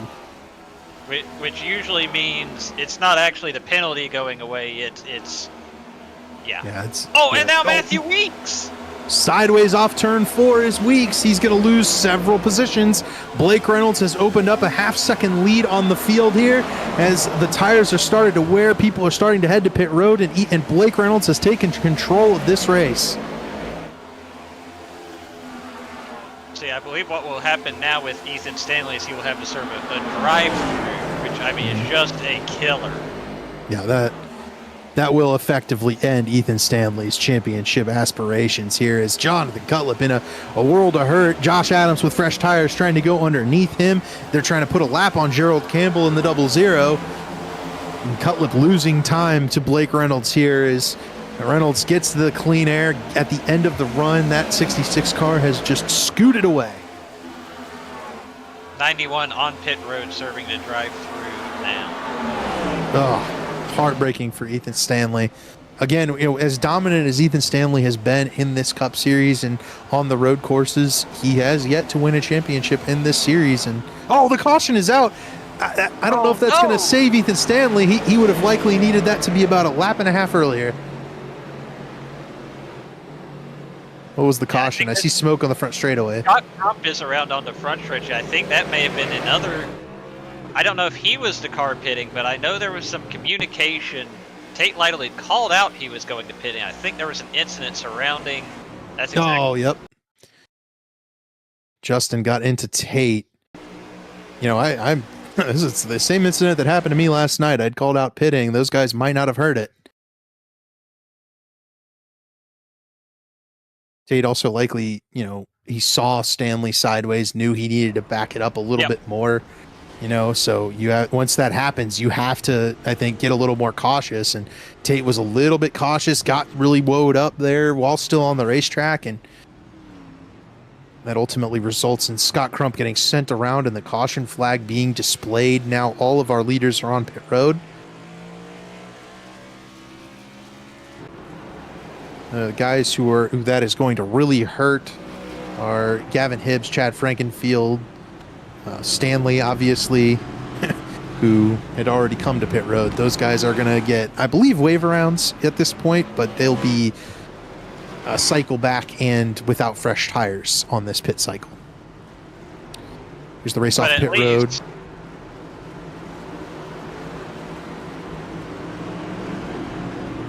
What we got? I was just going to say, at least with Ethan Stanley, he had only lost 1 lap. Yeah. So the wave round gets him back on the lead lap. Yep, Ethan Stanley he drove through the field and got to the lead in got to the top, 10 or so in about 20 or 30 laps. So he's going to have to do that all again, and he's got about 30 laps to get it done. Here's another look at that. Yeah, here's a look at that 3-wide pass Blake Reynolds made on Matthew Weeks and Ethan Stanley for the race lead earlier. Down on the apron, Matthew Weeks does not have to give Blake Reynolds room to come back up onto the racetrack, and Reynolds comes back up, gets a piece of Matthew Weeks right there. And, that's a spot where netcode, in my experience, has hooked 2 cars together and resulted in a big crash. It didn't right here, and then coming off of 2, big clear. Bit huge. And you talk about the net code. That's what I was going to say before. I believe it was Ethan Stanley had his issue coming on the pit road. Was obviously nobody's life is in danger in the sim, so it doesn't require more bravery to necessarily do that.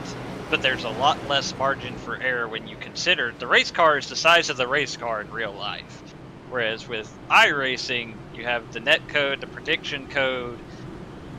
You almost have to always consider your car is at least 6 or 8 inches wider in every direction than it actually is. So to make a move like that is putting a lot of faith in the old connection and hoping everything works out.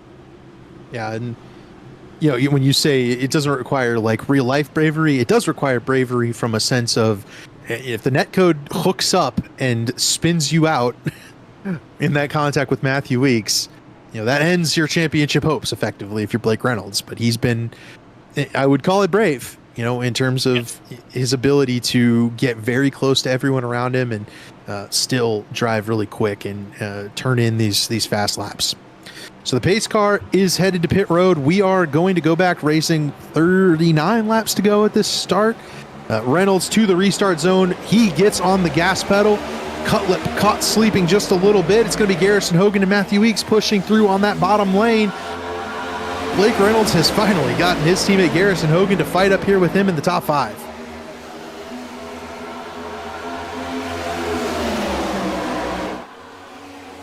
Channel 199 is 1-2 coming off of turn 2 here. Oh, contact. Paul Mikolajczyk in the wall.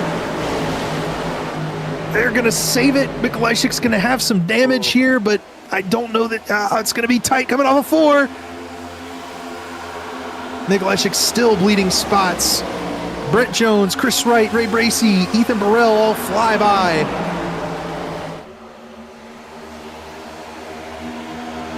Let's split up this pack, though. It did, and oh, there's the crash. Brett Jones. Looked like Brent. That at all, I think, kind of stemmed from the Paul Mikolajczyk incident the lap before. So here's Brent's turn 1 and 2. Beautifully painted 89. Brent was having a really good run. He was up in 14th. So Carlos moves up. Brent checks up to give him some space, and that winds up giving Chris Wright nowhere to go.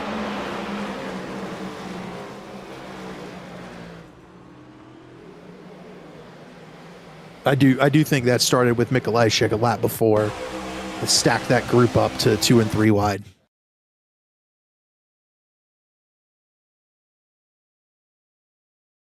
Take a look here. Chris is in the middle, and Brent's turning it off the wall. Yeah, trying to get off the wall after the 0-2 pushed up the hill in front of him. Bojo nowhere to go on the bottom in the 7 car. He's going to head to pit road with some right front damage. Along with Mick Leishik and all those guys, Tate Lytle, Ethan Stanley, and them that are... Actually, Stanley is going to stay out, and Stanley has some nose damage. Stanley stayed out.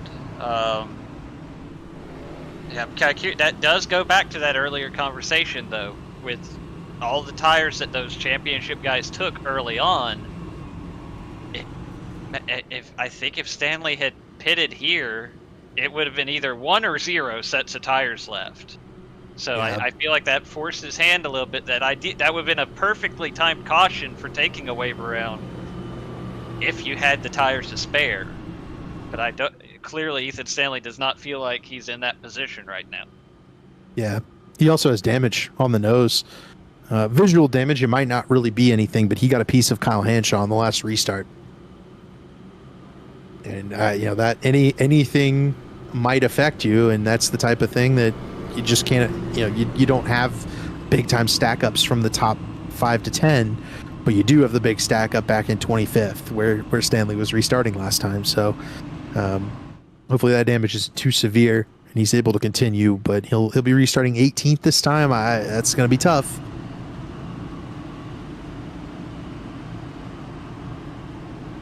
So as we come, I believe we're headed to 1 to green right here. We've still got those channel 199 Toyotas, 1-2. Jonathan Cutlip running 3rd, Matthew Weeks 4th. Then you've got Tyler Foti in 5th, Jesse Racimus, Johnny Thomas, Gavin Higgins, Leighton Norgard, and Corey Abbott make up your top 10. It's really shuffled the field around because of the green flag pit stops, and we're seeing a lot of names up near the front of the field that haven't been there all season.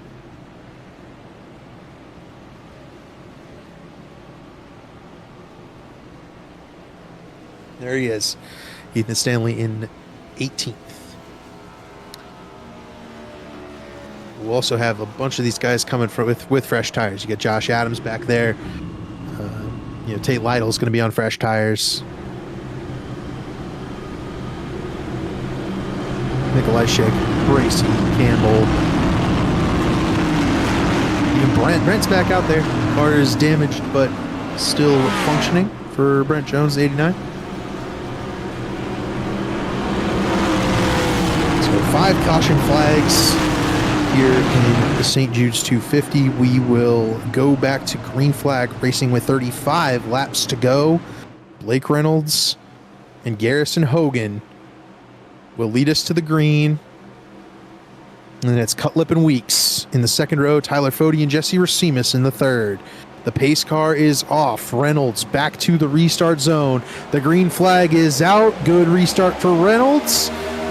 Ian Hogan able to get back out to that lead, and I think the field behind them is going to be very, very aggressive.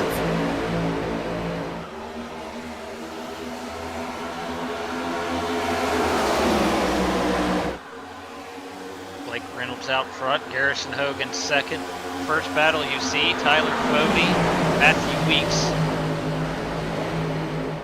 Weeks has been willing to run this outside early in these runs. He's certainly trying to go up here and win this race, and I do not believe this 11 car is going to sit in to the bottom lane here and try and run quietly. He's going to run really hard and aggressive in that outside lane, just like these cars right here. Scott Crump trying to recover from that wreck and that started the green flag, that started the caution flag earlier. He and Chad Frankenfield, who's spent an adventure through the grass, trying to move back forward on the outside lane. Norgard up the racetrack into them almost.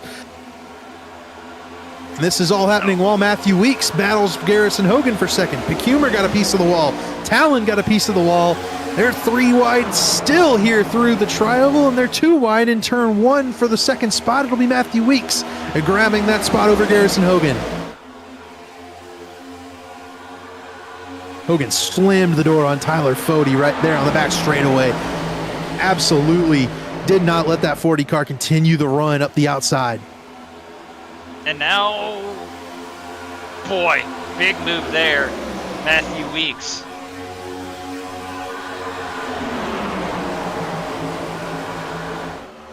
What does Blake Reynolds do here? Weeks able to get back to the lead. I would definitely say Matthew Weeks has led the most laps in this race, and he has been really strong on the short runs tonight. Definitely a change of scenery for Matthew Weeks. Here's Johnny Thomas working to the outside lane of Jonathan Cutlip. Here's Johnny pushing hard on this short run. He's going to get a chance to battle into the top 5. Foti bump drafting Garrison Hogan. Now Foti makes a move to the outside in front of Johnny Thomas.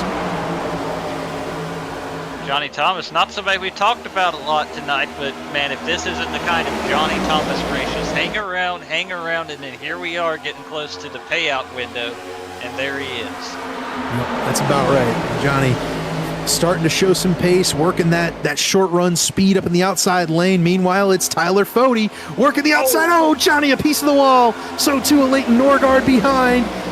I don't think that hurt him any, but Morrell almost got sideways behind Johnny, I think trying to help Johnny out, not take him 3 wide going into turn 1. Foti clears Reynolds for second.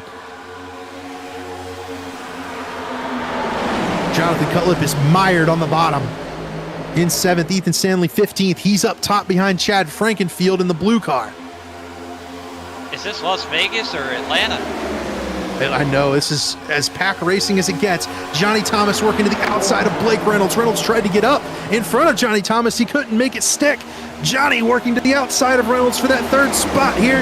Off turn 2, Reynolds able to clear and stay behind Tyler Foti.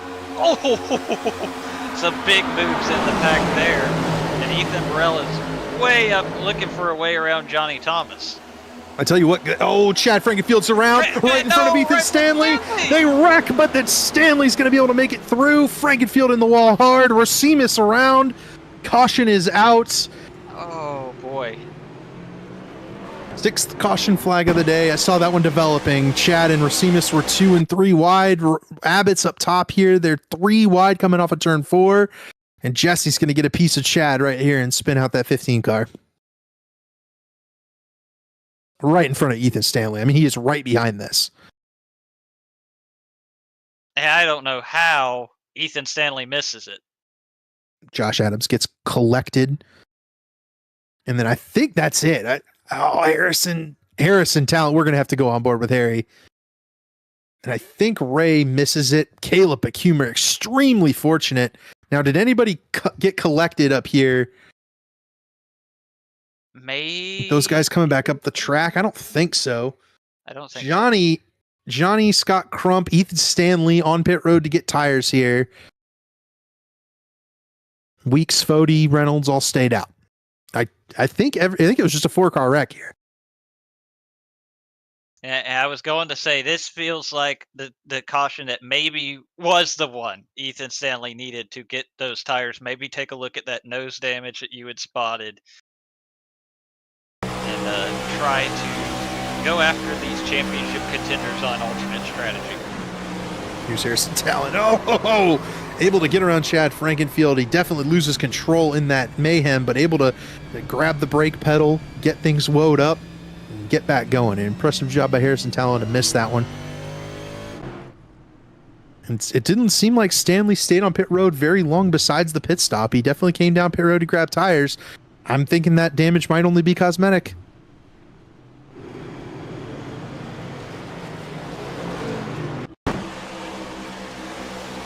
Take a look at the wreck avoidance by Harrison Talon from the outside of the car on this replay. I mean, Ray Bracey does a really good job checking up there too. And those guys able to avoid further calamity.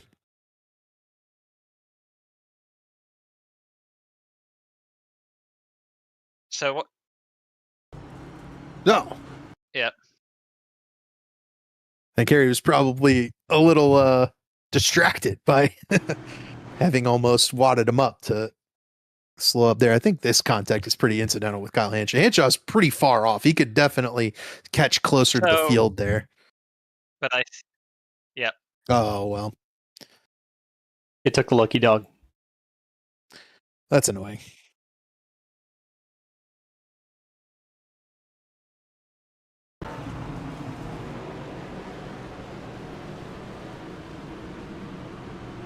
Well, what now? Wait, what? Is Gable getting an EOL? I don't know what's going on at this point. I know.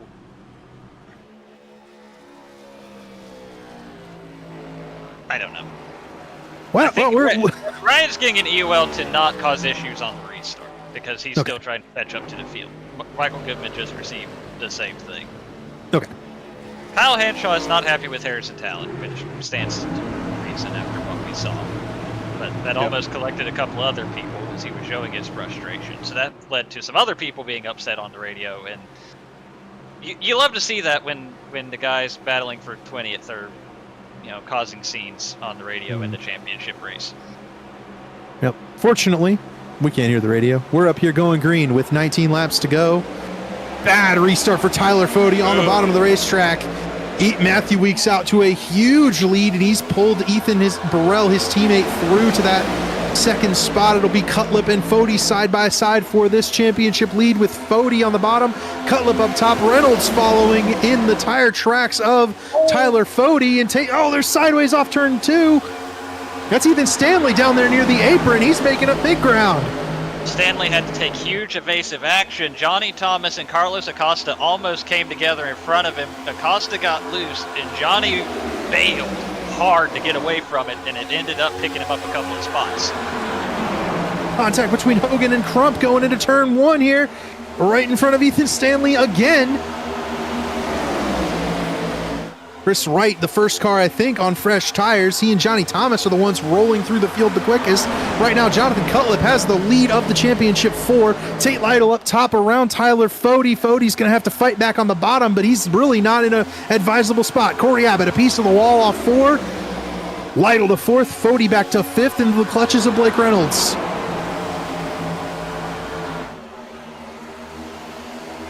Reynolds now doing exactly what we've seen from him all night long, trying to utilize that outside lane, create a passing opportunity. Speaking of passing opportunities, here's a battle for the lead. Ethan Burrell to the inside of his teammate Matthew Weeks, looking for the race lead. Foti just behind, looking for 4th on Tate Lytle. Burrell bails out of the gas, and it'll be Jonathan Cutlip to the outside of the 37 car.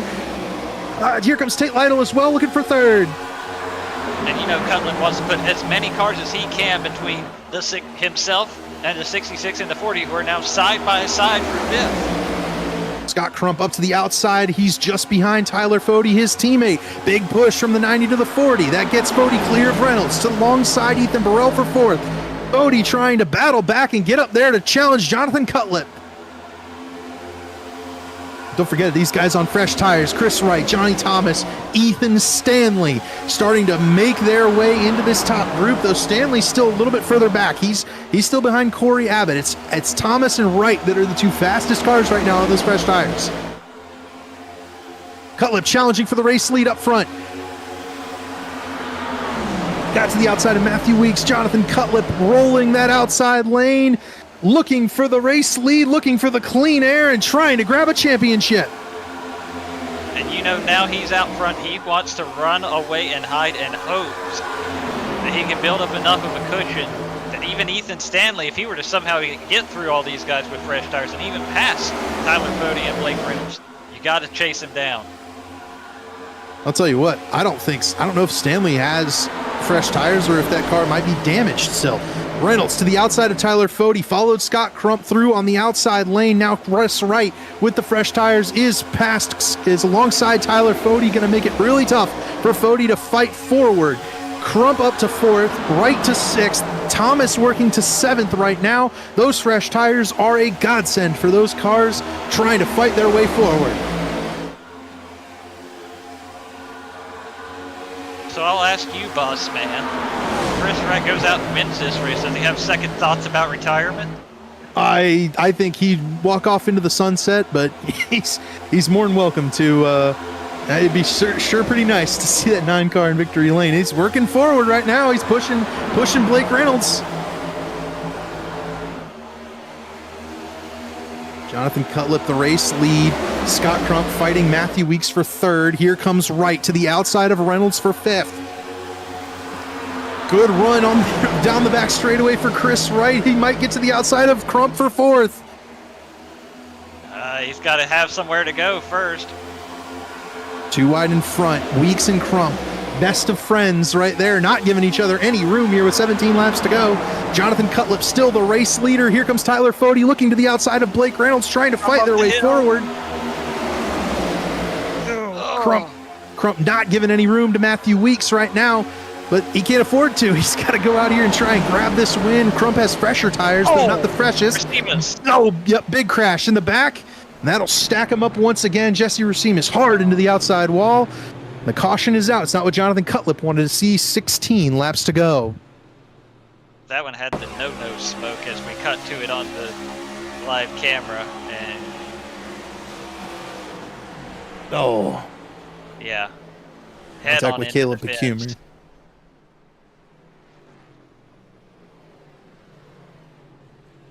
Another one of those South Shore Fords for Caleb Pecumer. He had been having a really quiet but solid run in the mid-teens all night long. He and Jesse looked like they had bounced off each other before that as well.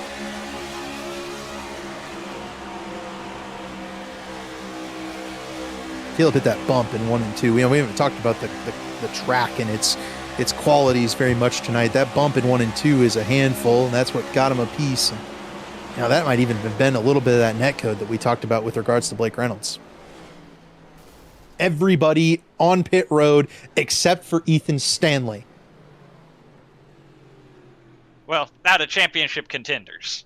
Out of the championship contenders, yes. There's some others staying out. Scott Crump, Johnny Thomas, Gavin Higgins, Leighton Norgard, all staying on the racetrack.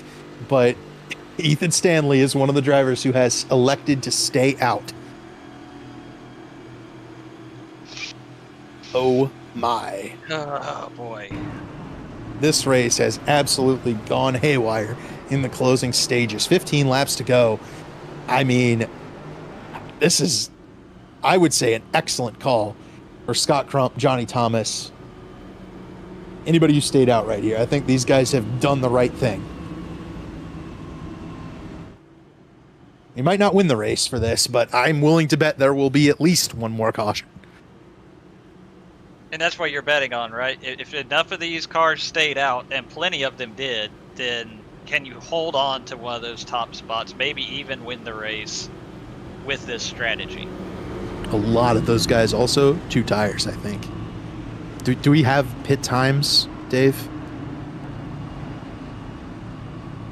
So I think No, Matthew I don't Weeks. think so. Okay. I think Matthew Weeks. Yeah, Weeks took 2, and also Garrison Hogan took 2. So Cutlip and Reynolds got 4? Maybe Cutlip and Reynolds, there's a 10 seconds. So, yeah, anything below 15 you think's 2, right? Well, Yeah, no, I think so. No. Maybe? They wouldn't have been packing a lot of fuel in, so that would shorten the pit stop up. I think 10 might be... Hold on a second. The guys below him were 15, 14 seconds. They were 5 seconds below Tate, Foti, Gerald. I think that's 2 tire stop. Yeah.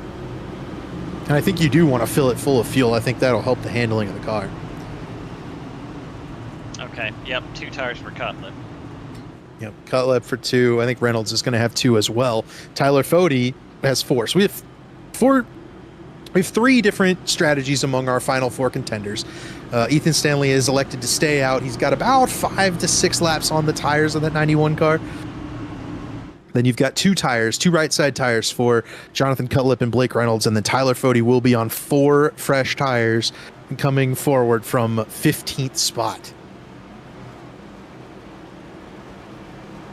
14 laps to go. Scott Crump with the race lead by staying out. Johnny Thomas had the fresh tires last time. Now he'll have the older tires, trying to fend those guys off. Gavin Higginson, Leighton Norgard will restart in the top 5. Ethan Stanley and Caleb Pecumer 5th and 6th. Then it's the guys on those 2 fresh tires. Matthew Weeks, Jonathan Cutlip, Garrison Hogan, Blake Reynolds, Ethan Burrell, Tate Lytle, Tyler Foti, and Chris Wright.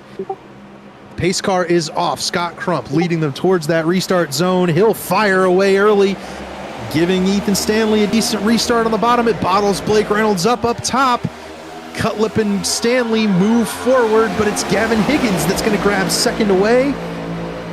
No tally given to the Caleb Pecumer, Jesse Racimus incident. Speaking of Pecumer, he launches up the track just in front of Blake Reynolds. Oh, lots of bobbing and weaving further back in the pack. Humer just trying to get up to the outside and get out of the harm's way here. Now he's going to be up in front of his teammate.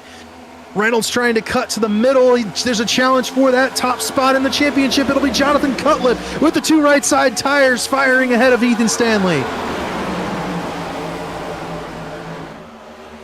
But can he make it stick all the way there on the outside? He will. Yes. Will Jonathan Cutlip to the lead of the championship. Stanley a little bit sideways. Johnny Thomas is around.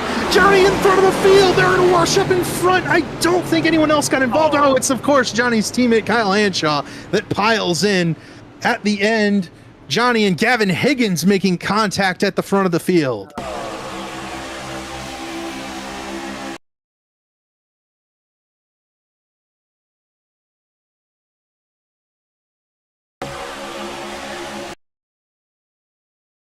It looks like Johnny had his sights set on the bottom of the racetrack going into turn 3 and just didn't think Higgins was quite as close as he was. Looks like maybe they just both came together a little bit.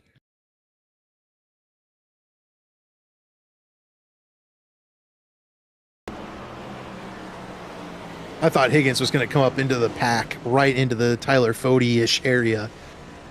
He ultimately was able to keep it on the apron, and then Johnny gets clobbered by Kyle Hanshaw, his teammate.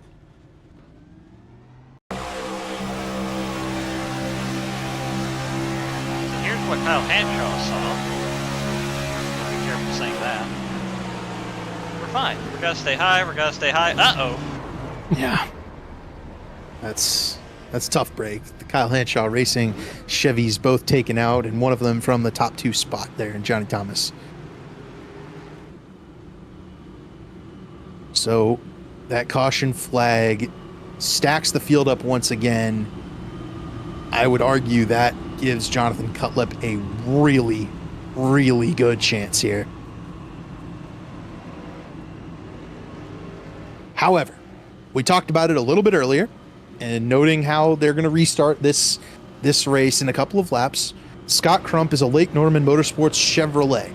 He is a teammate to Ethan Stanley and Tyler Foti. Stanley is restarting 4th. Scott Crump is going to take the outside on this restart and count down his teammate. 100%. That's what's going to happen. And not to mention, that will pin Jonathan Cutlip on the bottom. Yep. And Blake Reynolds will restart 7th. He is also pinned on the bottom. Not so helpful is that Tyler Foti will restart 11th. He is also on the bottom, and it seems like the way this race has trended, these guys have been fighting for that outside lane. It's the defensive lane. It's the fast lane on the short run. You have to have that outside lane if you want to make any moves. The advantage to that inside lane, of course, and I'm willing to bet we'll see it with Garrison Hogan and Blake Reynolds potentially working together. You can make a move to the bottom going into turn 1 on that inside lane, trying to take some people 3 wide, and it might shuffle the cards of the field a little bit.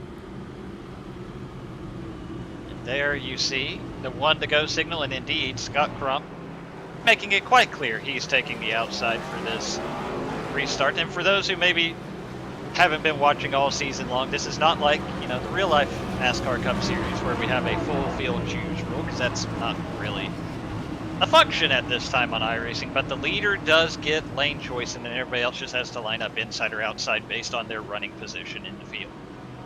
Yep.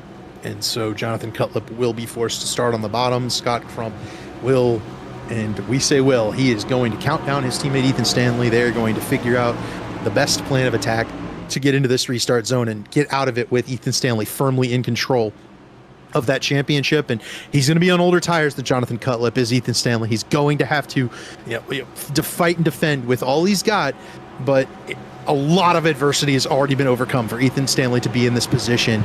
I'm willing to guarantee you that he's going to be able to dig deep enough to find that. It's just going to be, one of those things where it's going to be all about what kind of runs can Ethan Stanley get on that outside lane with those older tires? Can he hold off Jonathan Cutlip?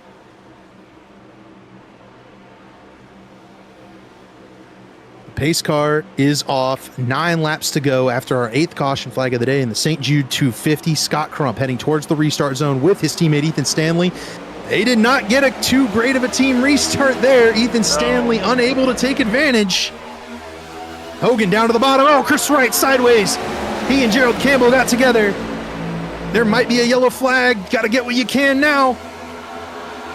good. No yellow. We're still green. Cutlip to the inside of Crump for the race lead.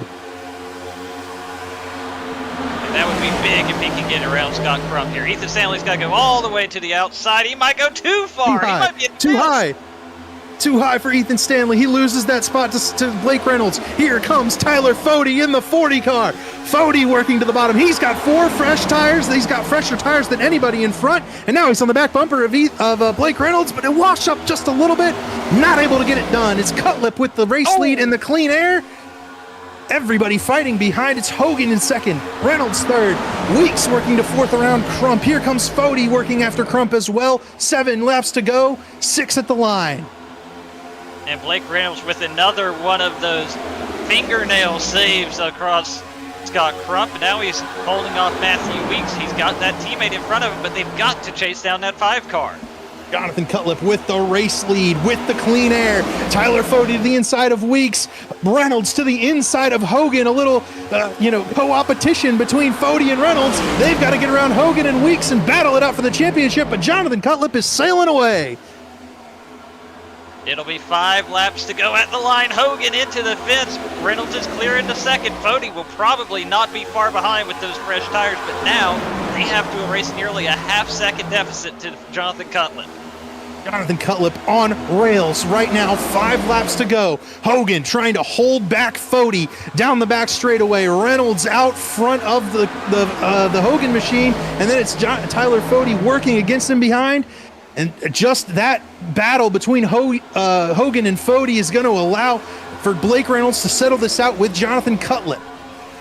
I just don't think Foti's going to have to dispatch of Garrison Hogan in a hurry here if he wants to start making up ground on this championship fight. And Might need to start using the door. Right now he is not, and he is begging for help from Garrison Hogan, but you're not going to get it. He's playing the teammate game. You have to, yeah, he's got to fight it out. Matthew Weeks working to the inside, working to the middle of these two. Oh, Matthew Weeks turns Tyler Foti. Foti's sideways and around. Weeks off the front bumper of Matthew Weeks. Foti's championship up in smoke. No caution. 3 to go. Now he's back onto the track to get a caution. That's a, I'm gonna be nice. Yeah. He was trying to control it, brake straight. He was not. Don't even tell that lie, David Westergreen. I will call you out. I will. It was. Look, see, brakes off. He does let off it right there, though. I'll tell you that. Oh, you think? All I saw was him sideways through the grass. All right. Let's see what is deemed there, but I'm certain Tyler Foti's already fairly unhappy with the proceedings going through turn 3.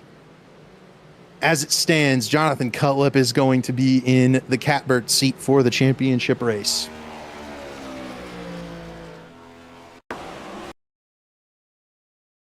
So yes, let's see where the contact happened here.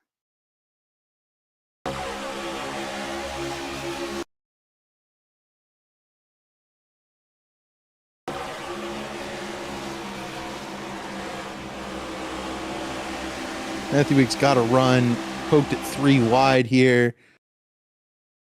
And I think he just got a little bit loose, comes down and collects Tyler Foti. Yeah. I mean, we talked earlier about these guys not rolling over for the championship 4. I mean, there's evidence right there. I mean, they've been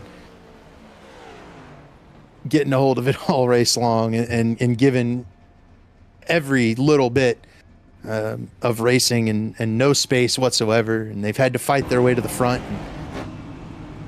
A couple of them have overcome a lot of adversity, and I think it's a little too late for Tyler Foti now.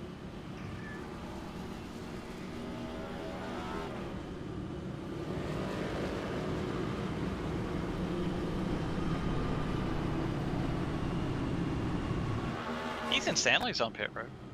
Yes, he should definitely get 4 fresh tires if available to him, but I think that car looks like he did finally take the fixing of the damage on the nose. I do think that was hurting the 91. He didn't move through the field nearly as quickly as Chris Wright and Johnny Thomas during that one. It did not look like the jack went up that time.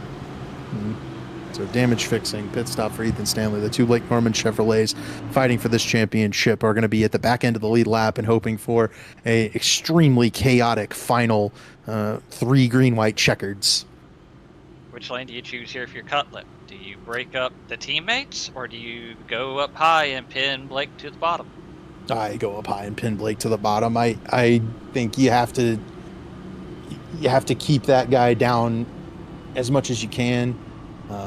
Give yourself that Cutlip to the bottom. I would probably keep Blake pinned down on the outside lane, but I mean, maybe Cutlip believes he can kind of cut that front straightaway, get a big run into turn 1, and then mirror block Blake Reynolds for this championship fight.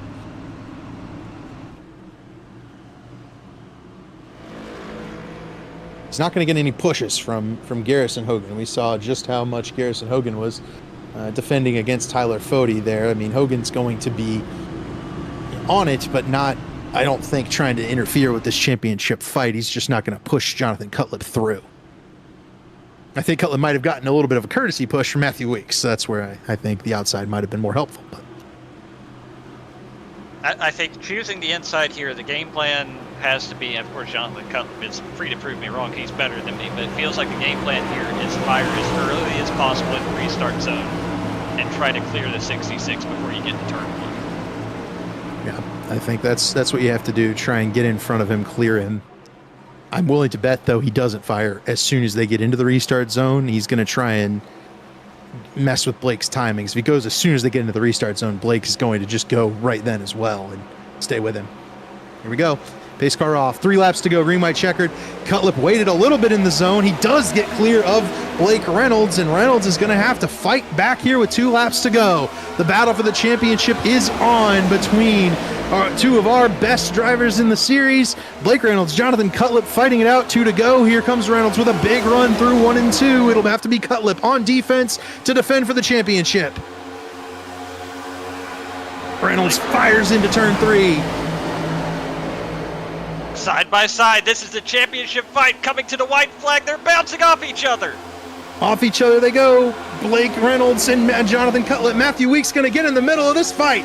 Weeks to the bottom. He's looking for the race win. He doesn't care about the championship fight. Cutlip up top trying to hold Blake Reynolds off. Reynolds moves up, doors into Jonathan Cutlip. Cutlip into the wall. He's going to bounce off each other. Oh my goodness. Cutlip spins. Blake Reynolds will get the championship out of that. Oh man. Matthew Weeks will come home and win the race. Blake Reynolds probably wins the championship. Tate Lytle and Garrison Hogan wreck behind. Caleb Pecumer is going to get a top 5 finish. I don't know what happened there. Do you put a tally out there? I'm very curious what happens here. Because that caused a huge wreck. And we got to look at it. I don't want to say anything beforehand, but I mean, Jonathan Cutlip got absolutely wrecked here. And I think the contact was that contact in the middle of 1 and 2, right there. Send him up the track, and he makes contact with the wall, and that ultimately results in the wreck. And theoretically, you have to throw a tally on Blake Reynolds for that. Okay, but we're going to go back to the duels, because I had this very same conversation with you. And you said, it'll be a tally, but a tally doesn't cost you any positions on track. And I said, but you have to think about when something like this might happen. Amazing. We've had things like this happen in championship races before. Yep. You have to think about whether there should be a stiffer penalty for a last lap incident like this. To be clear, I don't think Blake Reynolds does anything malicious here. They're clearly racing hard for the championship. It's not a dirty move. They got together, Cutlip gets into the wall as a result of it. He pays the price. But what if... Yeah, man, also Jonathan Cutlip might be getting life flighted to the nearest medical facility right now. But that's he got there. Can we also get a shot of the rest of the wreck there? I think Ray Bracey got a piece of the wall as well, Dave, on that last lap wreck. Yeah.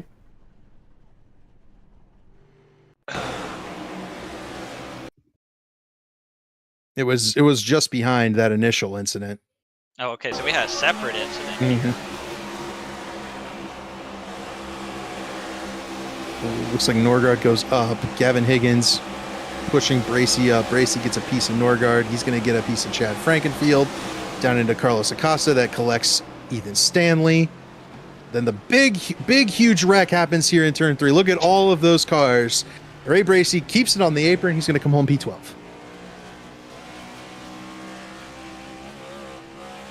Absurd. Just an absurd finish to this season. Overall, Wins. Yeah, Matthew Weeks definitely wins this race. I guess we'll try to wait and see whether there's any sort of final call on that. I'm wondering whether or not anything will come of it, but I guess probably not, right? So there's I'm your not results. Hearing anything, I'm trying to get some conversations going, but I haven't heard anything on the voice chat or anything, so I feel like feels like a done deal from the vibes I'm getting, as the youth say. So Matthew Weeks, the race winner, Blake Reynolds, P2 and collects the championship there. Leighton Norgard finishes 3rd. Garrison Hogan 4th. Caleb Pecumer comes home with the top 5 finish at Las Vegas. Ryan Gable comes back for 6th. Mark Robilas will finish 7th, which is a literally an amazing finish for the season for Mark Robilas. Tate Lytle 8th. Gerald Campbell 9th. Paul Mikolajczyk grabs a top 10. Chris Wright 11th. Ray Bracey 12th. Harrison Talon with that amazing wreck avoidance earlier will come home 13th. And then in the carnage rolling through, you'll have Tyler Foti, Chad Frankenfield, Ethan Burrell, Ethan Stanley, Gilberto Javier Gomera, Gavin Higgins, and Jonathan Cutlip will finish 20th when all is said and done. So I think one thing we definitely know is that Leighton Norgard finished 3rd in this race. And so we will talk to Leighton Norgard now. And Leighton, I think this is the second time we've talked to you this season. And you cleared through the carnage to finish P3, man. Take us through that last lap incident. Yeah, that was a mess. The outside didn't get a very good jump on that restart, so that let me kind of slot up there, which is where I wanted to be on my older tires, just get some runs through the corners. And then I'm pushing really tight through through 1 and 2 on that last lap, and that let Ray get a lot closer to me, and I guess he was tight as well. He gets up into me, and I have the wall to keep me straight. He doesn't have that, so it kind of goes sideways in front of the field. But after that, I'm just dodging people down the back straight, barely avoid. It was Ethan and someone, I think maybe Hogan, into turn 3, just barely avoided that. And then Tate and Garrison. So it wasn't Garrison in turn 3. Tate and Garrison coming to the line.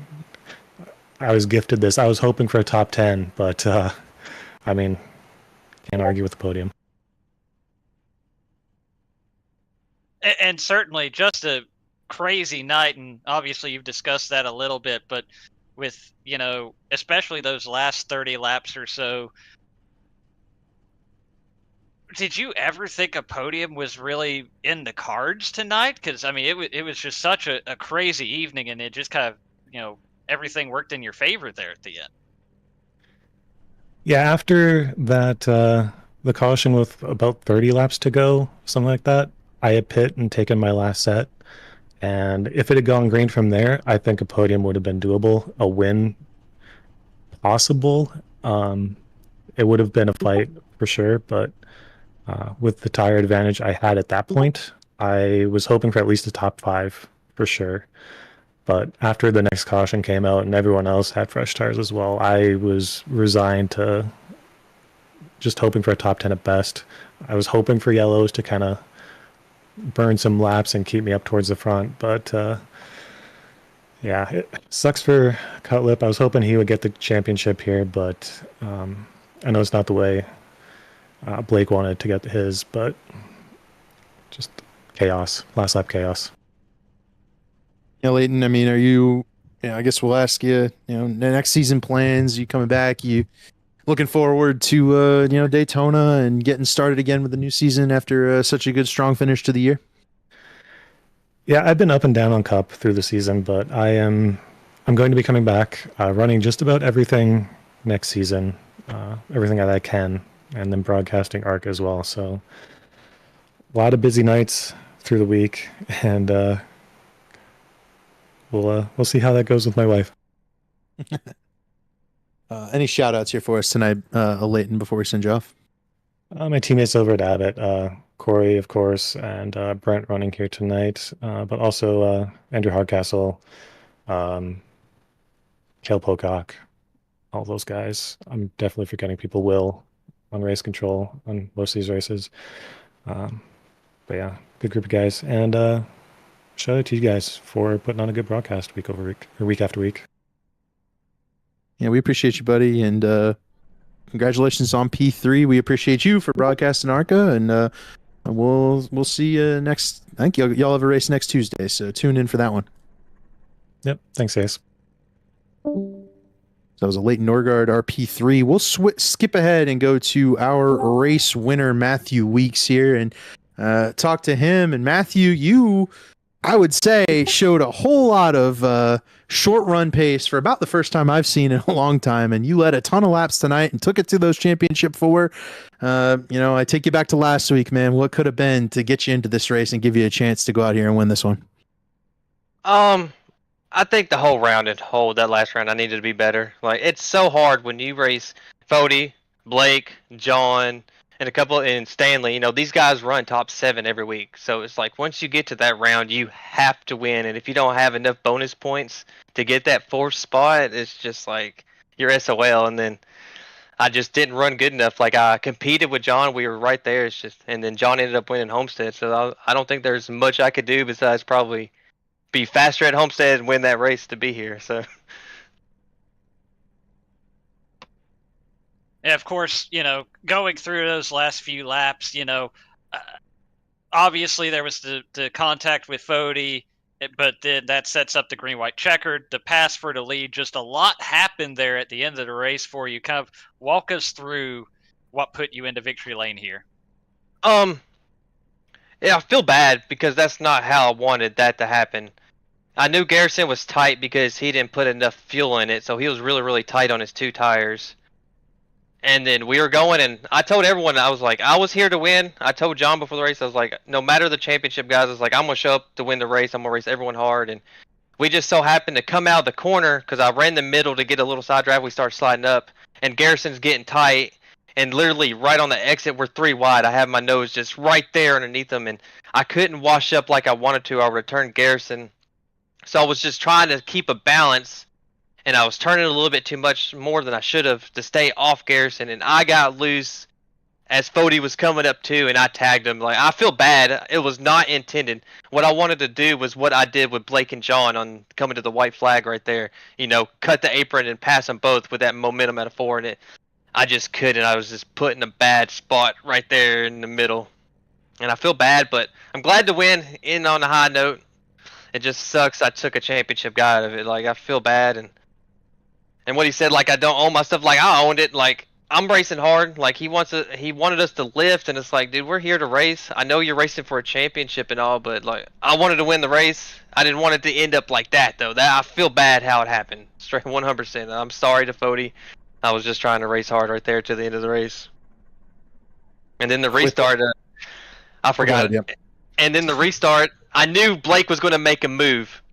And so I was just trying to wait for them to get side by side, and I knew that would slow them down. And I just had a head of steam coming out of 4, and I knew cutting apron would help. And once I got clear, I just drove it into 1 as hard as I possibly could. Just hopefully it would stick. And these 2 tires were pretty gripped up. I was surprised how good they held on right there.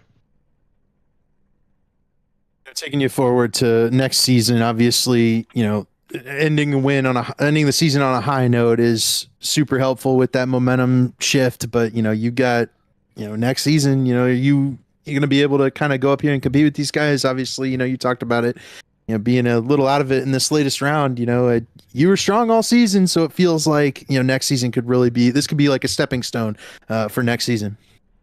Yeah, 100%. Everyone's going to have to relearn. Next week, we're getting a whole new tire model for the car. So I don't think the tire saving thing that I like to do is going to be much of a factor. So I'm gonna have to relearn probably how to drive and how to probably drive harder on these short runs and not overheat the tires. I think that's going to be more effective, but they're not going to wear as much. So we really don't know what we're getting. So everyone's going to come next season like with a whole new car, pretty much, with the aerodynamic update and some tires.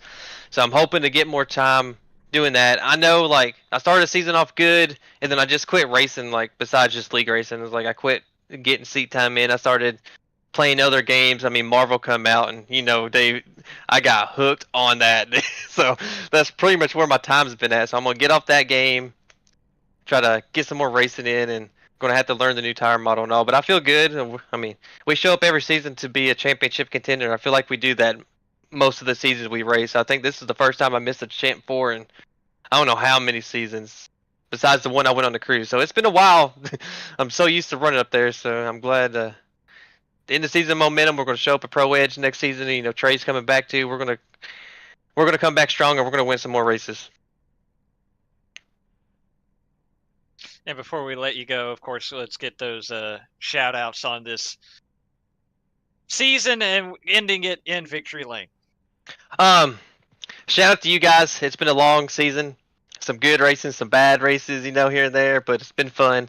Shout out to Chad, who runs the league, all the sponsors that are part of it that kind of helped this thing go.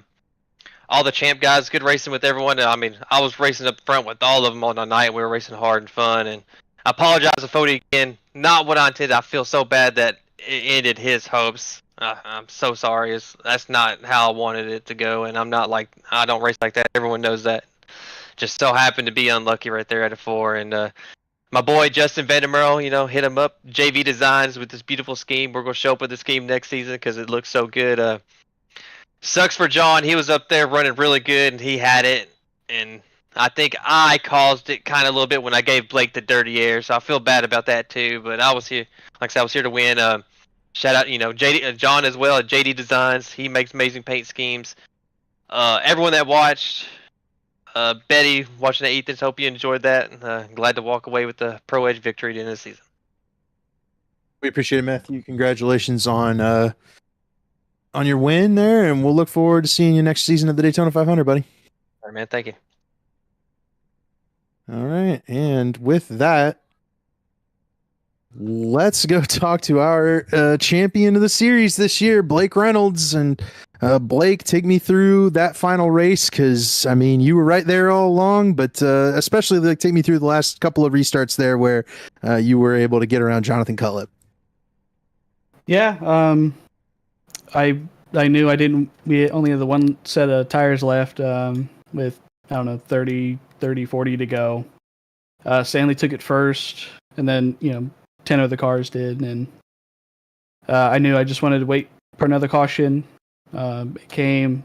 We put 2 tires on. I think the entire field did, and then something happened with the track. The entire field was plowing tight there. Like, after being loose all race, it's just, I don't know what the deal is with these the sets or the tracks or whatever's going on. The track temp just dips. The weather also. I'm sorry, I'm not happy. I really should, 3 or 4 months of work and to win a championship, but I'm not happy because Jonathan Cutlip's a friend of mine. I helped push him to win at Talladega. We were working our way, try to beat the Lake Norman boys in this playoffs, and I'm just not happy with how I won that championship. I pedaled out of it 3 or 4 times in turn 2 there, but Weeks just came up and I was in the wake and I could not do anything. I was just in a tough aero spot, and it got into John, and he couldn't keep out of the wall. I really do feel really bad. I don't race like that.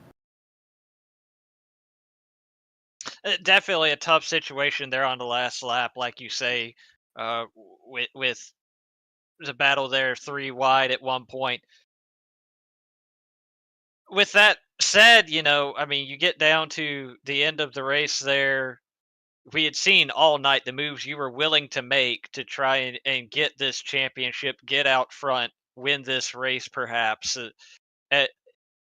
What do you think? I mean, obviously the championship was on the line, but did it feel like over the course of these 250 miles that there was just a lot of those high intensity moves throughout the race, throughout the field?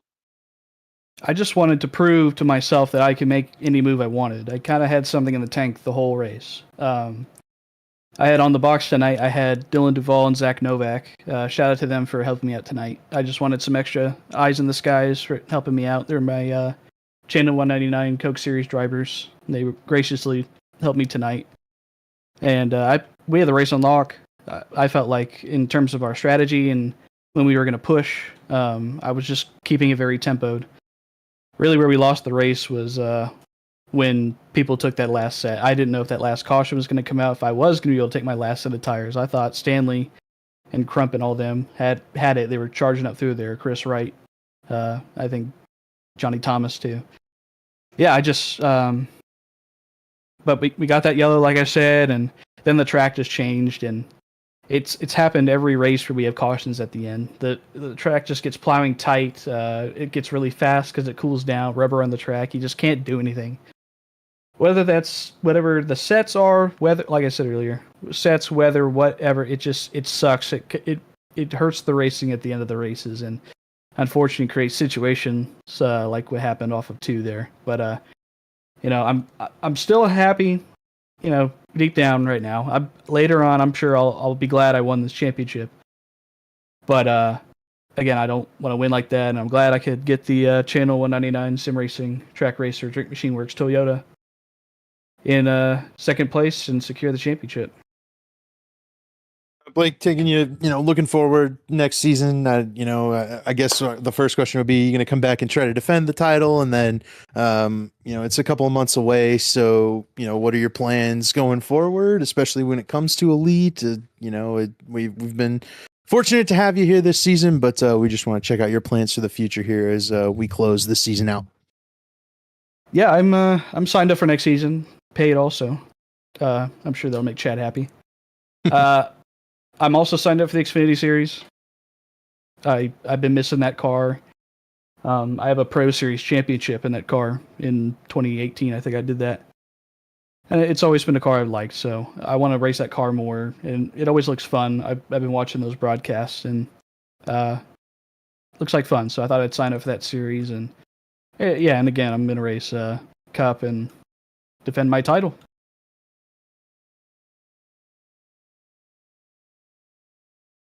And before we let you go, let's get those shout outs on this championship season, Blake. Yeah, shout out to y'all for broadcasting. It's a good watch back next day. And all the sponsors for the Cup Series. And my team, I already said, Channel 199, Drink Machine Works, Track Racer Simulation, all the guys back there. Garrison Hogan for helping me out the best he could. Paul Michaelichik, he got wrecked by somebody on straightaway. He was mad. I'm sure he'll probably cool down later. Yeah, and Chad for putting this on, and all the admin team. This is it's one of my newer favorite leagues I run in. It's definitely getting my stock car itch. So thank y'all for having me, and hope to be back next season running good. Sounds good, Blake. Well, congratulations on the championship, man, and we'll catch you next season. Yep, thank y'all.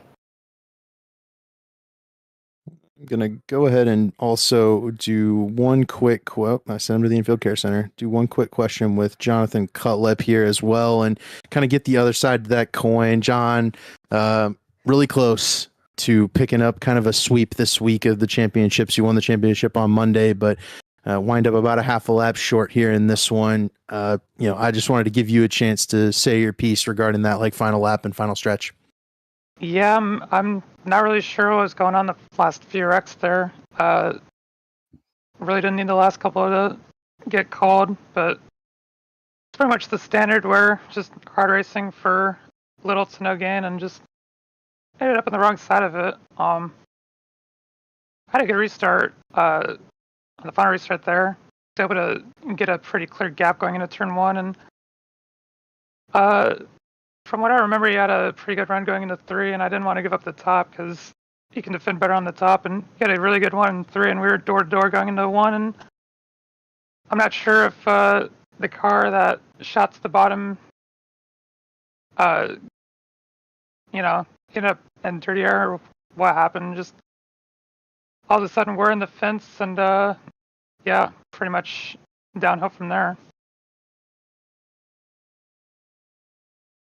I guess, does it suck, or are you, excited that you were this close and looking forward to running it back, or maybe pissed at the car or pissed at Blake? I'm just, just want to get your feelings there, because I mean, we've talked to you, we've covered your journey.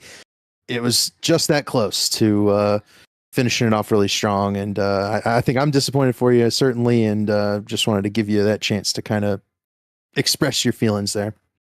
I wouldn't necessarily say it sucks. It's more unsurprising just how the end of these races tend to go, especially championship race for whatever reason. But yeah, one more guaranteed shot at it, I guess, next season. With Road to Pro coming up, I'm not sure what it's going to look like behind that, but yeah, I would say it would suck, but it's not surprising.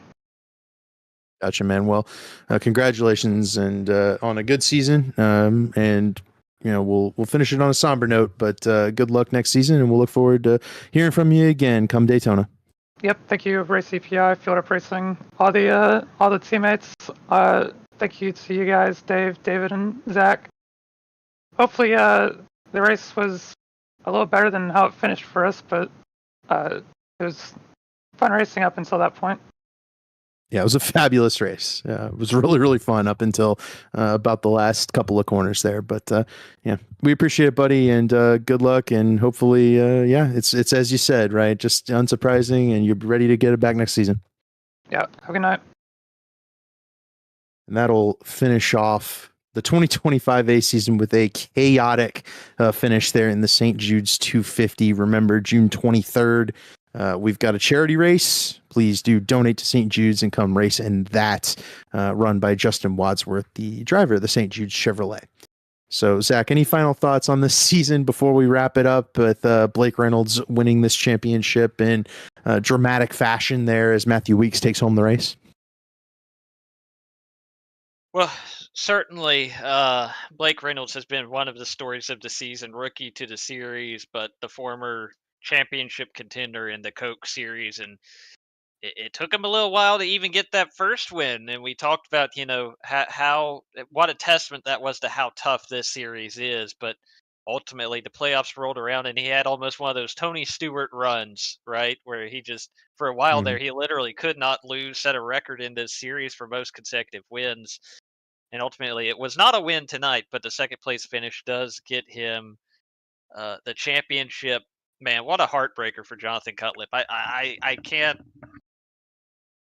It is so frustrating. And this is no disrespect whatsoever to Blake Reynolds, because again, I sympathize with the position he was in with the car, the wake, and all of that going through turns 1 and 2. But there's certainly a strong argument that last restart should not have happened, and we should have been talking to Jonathan Cutlip as the champion. And unfortunately, that is not what happened. And man, that's just a heartbreaker for a guy who did what he needed to do to put himself in this position to fight for the championship with that win last week. And man, just tough. You'd love the end of the season to just be sweet and not bittersweet. Unfortunately, that's what we have, but that does not take away from what Blake Reynolds has accomplished with this finish tonight. I think that's eloquently put. Finishes the season off right, and we will be back next season in Daytona for 2025B. Meanwhile, stay tuned on the Elite Racing Network. Still lots of racing that we'll be putting out here, and from all of us at this group for Belly Up Sports, that was the St. Jude's 250 and the 2025A Belly Up Sports Cup Series for the Elite Racing League. We will see you guys next season, and everybody have a good summer.